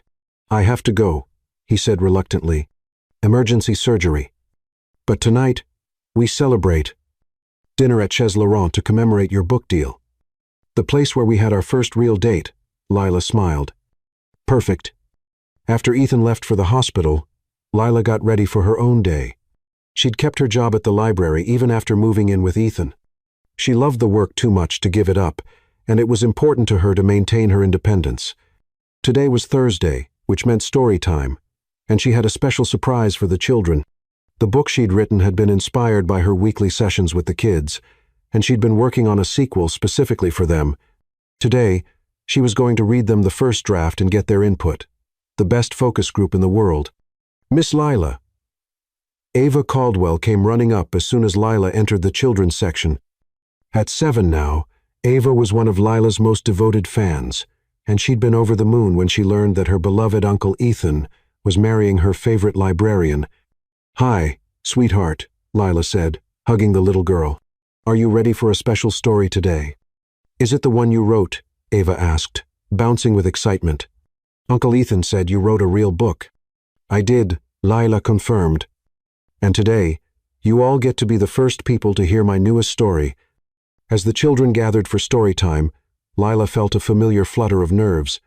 These kids had been her inspiration, her motivation to keep writing even when the rejections piled up. Their approval meant everything to her.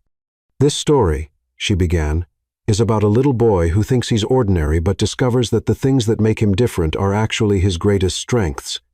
For the next 30 minutes, Lila lost herself in the joy of storytelling, watching the children's faces light up with wonder and recognition. When she finished, the silence stretched for a moment before erupting into enthusiastic applause. "That was the best story ever," declared Chloe, a shy 6-year-old who reminded Lila of herself at that age. "Will you write more?" asked Noah, a boy who struggled with reading but never missed story time. "Many more," Lila promised, feeling tears of happiness sting her eyes. As the children dispersed to find their parents, Ava lingered behind. "Miss Lila," she said seriously, "I'm so glad you're going to be my aunt. Uncle Ethan is so much happier now." "I'm happy too, sweetheart," Lila said, hugging the little girl. "Your uncle makes me feel like the luckiest person in the world." That evening at Chez Laurent, Ethan raised his glass of champagne in a toast to Lila Bennett, soon to be Lila Caldwell, brilliant author, amazing woman, and the love of my life. "To us," Lila corrected, clinking her glass against his, "to building something beautiful together." "Speaking of building," Ethan said, reaching into his jacket pocket, "I have something for you." He handed her a small wrapped box. and Lila opened it to find a set of keys. "What are these for?" she asked, confused. "Our new house," Ethan said, his eyes sparkling with excitement. "I found the perfect place. A Victorian in the Arts District with a library, a garden, and enough room for the family we're going to have someday. I put an offer in this morning." Lila stared at him in amazement. "You bought us a house?" "I bought us a home," Ethan corrected. "Somewhere we can build our life together. Somewhere that's ours, from the beginning." Tears spilled down Lila's cheeks as she looked at the keys in her hand. "Ethan, it's too much. First the book deal, now a house." "It's not too much," Ethan said firmly, reaching across the table to take her hands. "It's exactly what you deserve. What we deserve." "I love you so much it scares me sometimes," Lila whispered. "Good," Ethan said with a grin. "Because I plan to spend the rest of our lives making sure you never doubt how precious you are to me." 3 days later, they stood in the foyer of their new Victorian home, surrounded by moving boxes and possibilities. The house was even more beautiful than Ethan had described. Hardwood floors, stained glass windows, built-in bookshelves that made Lila's heart sing. "The library is upstairs," Ethan said, leading her by the hand through the maze of boxes. "I thought you could use it as your writing room." The room took Lila's breath away. It was lined floor to ceiling with empty bookshelves, just waiting to be filled, with a large window overlooking the garden and a window seat, perfect for reading. In the center of the room sat a beautiful antique desk with a red ribbon tied around it. "Ethan," she breathed, running her fingers along the smooth wood. "It's perfect." "Every writer needs the perfect desk," he said, wrapping his arms around her from behind. "I can already picture you here, working on your next book." "Our next book," Lila corrected, leaning back against his chest. "I want to write something about second chances, about finding love when you least expect it." "Sounds like a bestseller to me," Ethan murmured, pressing a kiss to her neck. They were interrupted by the doorbell, and Ethan went to answer it while Lila continued exploring her new writing sanctuary. She could hear voices downstairs.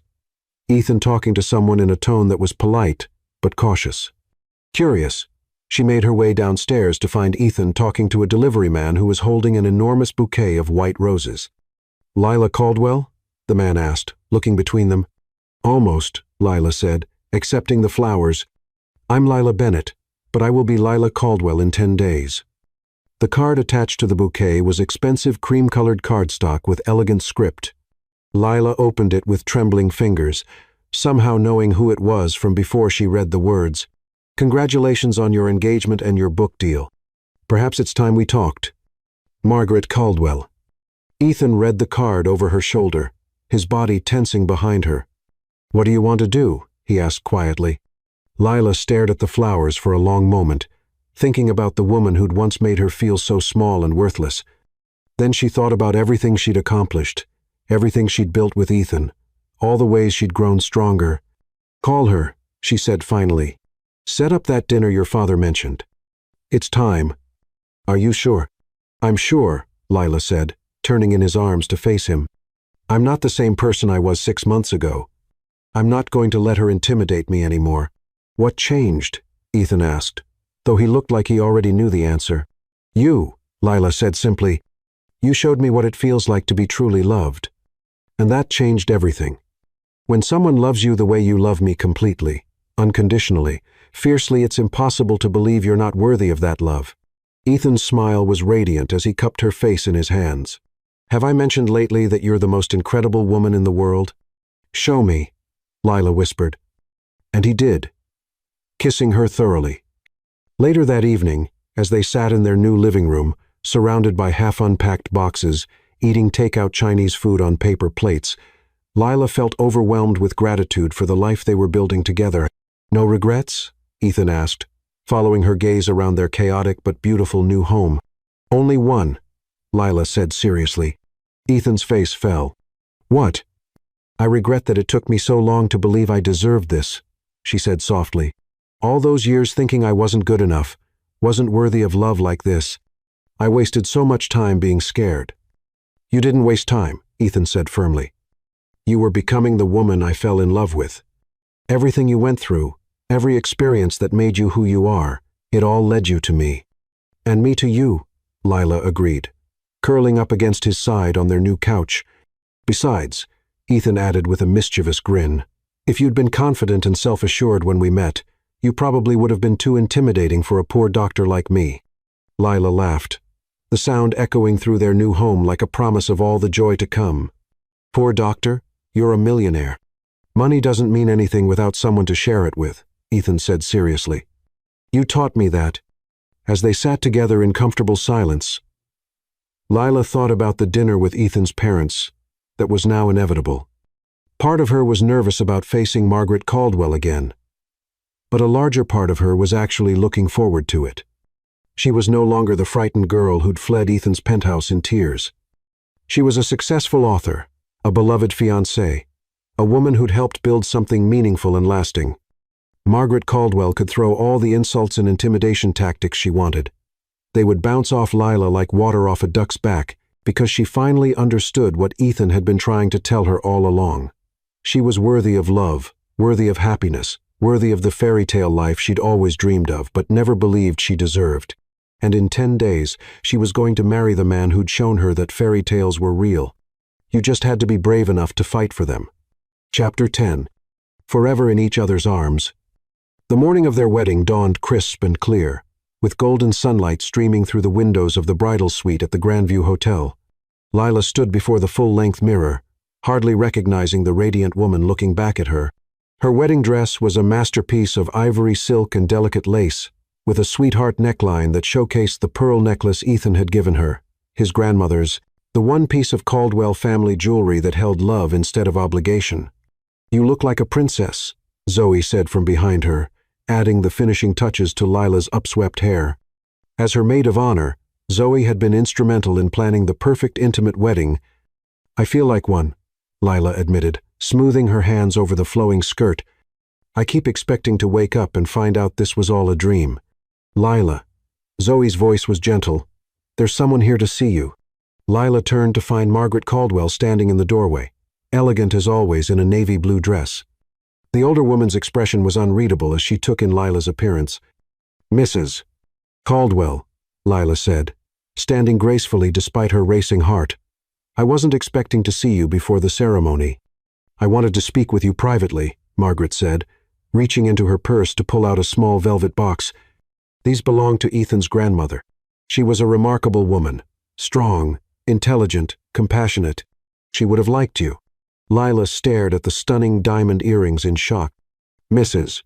Caldwell, I don't understand. I owe you an apology, Margaret said softly. What I said to you that night was unforgivable. You reminded me of myself when I was young, before I let expectations turn me into someone I didn't recognize. Margaret's voice grew tender. I married Judge Caldwell because it was expected, but we never had what you and Ethan have, that kind of passionate love. I was jealous of it and afraid of it. And now I see that you are his future.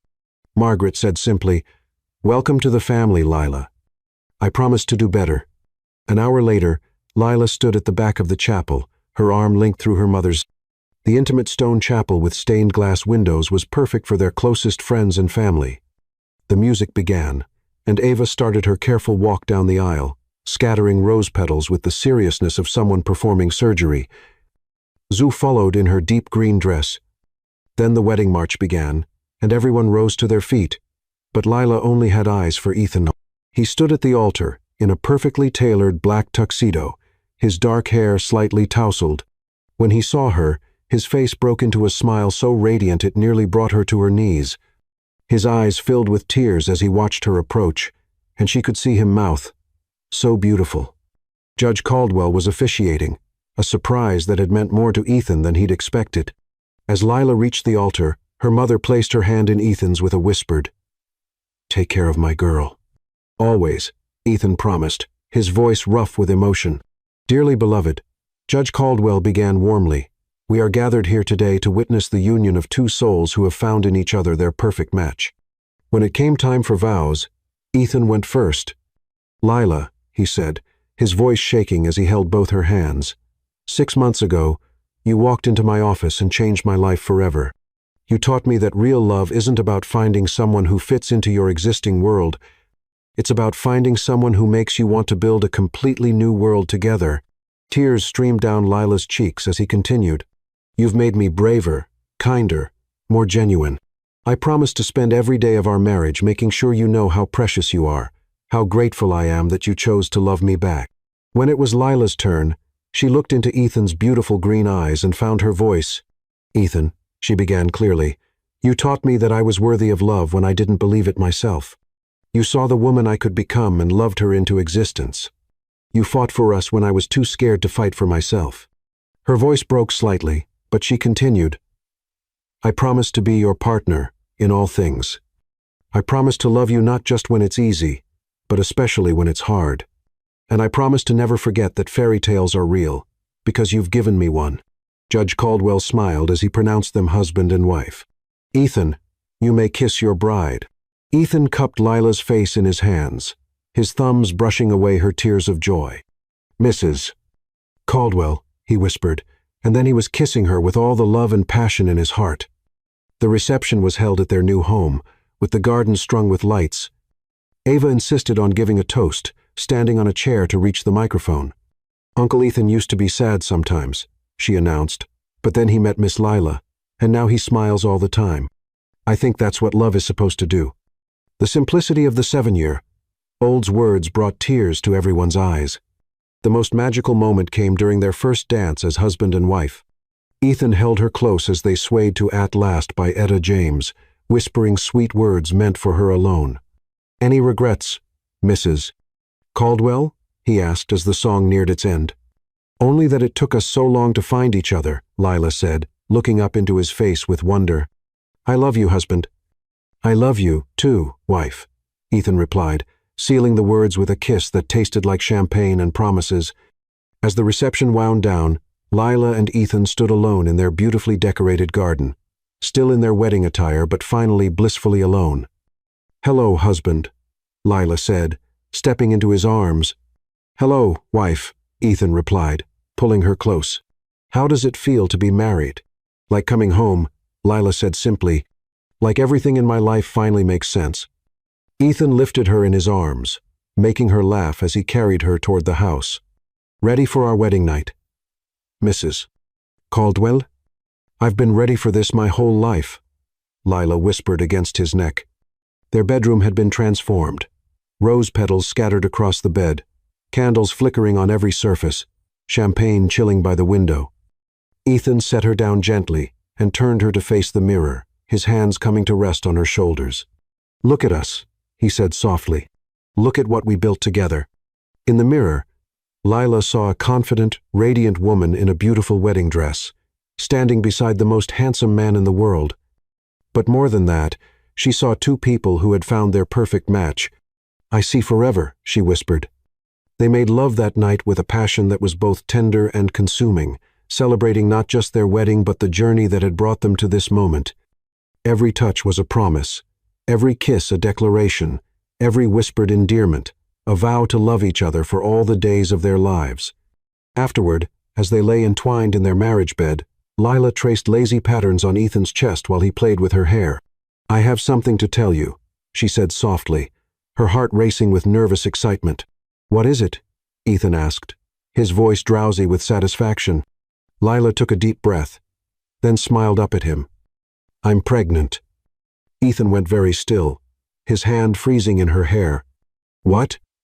"I found out yesterday morning," Lila said, watching his face carefully. "We're going to have a baby, Ethan." For a moment, Ethan just stared at her in shock. Then his face broke into the most brilliant smile she'd ever seen, and he rolled over to cover her body with his, being careful not to put his weight on her. "Are you serious?" he asked, his voice thick with emotion. "Yes," she confirmed, laughing at his expression of wonder. "We're really going to have a baby?" "We really are," Lila confirmed, laughing at his joy. "Are you happy?" "Happy?" Ethan said, cupping her face in his hands. "Lila, I'm over the moon. A baby. Our baby." He kissed her deeply, pouring all his joy and love into the connection between them. When they broke apart, both were crying happy tears. "I love you so much," Ethan whispered against her forehead. We gave it to each other, Lila corrected, placing his hand on her still flat stomach. And now we're going to give this little one the most loving family in the world. As they fell asleep in each other's arms, their unborn child growing beneath her heart, Lila reflected on the incredible journey that had brought them to this moment. A year ago, she'd been invisible, convinced she wasn't worthy of love. Now she was a published author, a beloved wife, and soon to be a mother. She'd found her voice, her confidence, and most importantly, she'd found her soulmate. As she drifted off to sleep in her husband's arms, Lila Bennett Caldwell knew that her fairy tale was just beginning.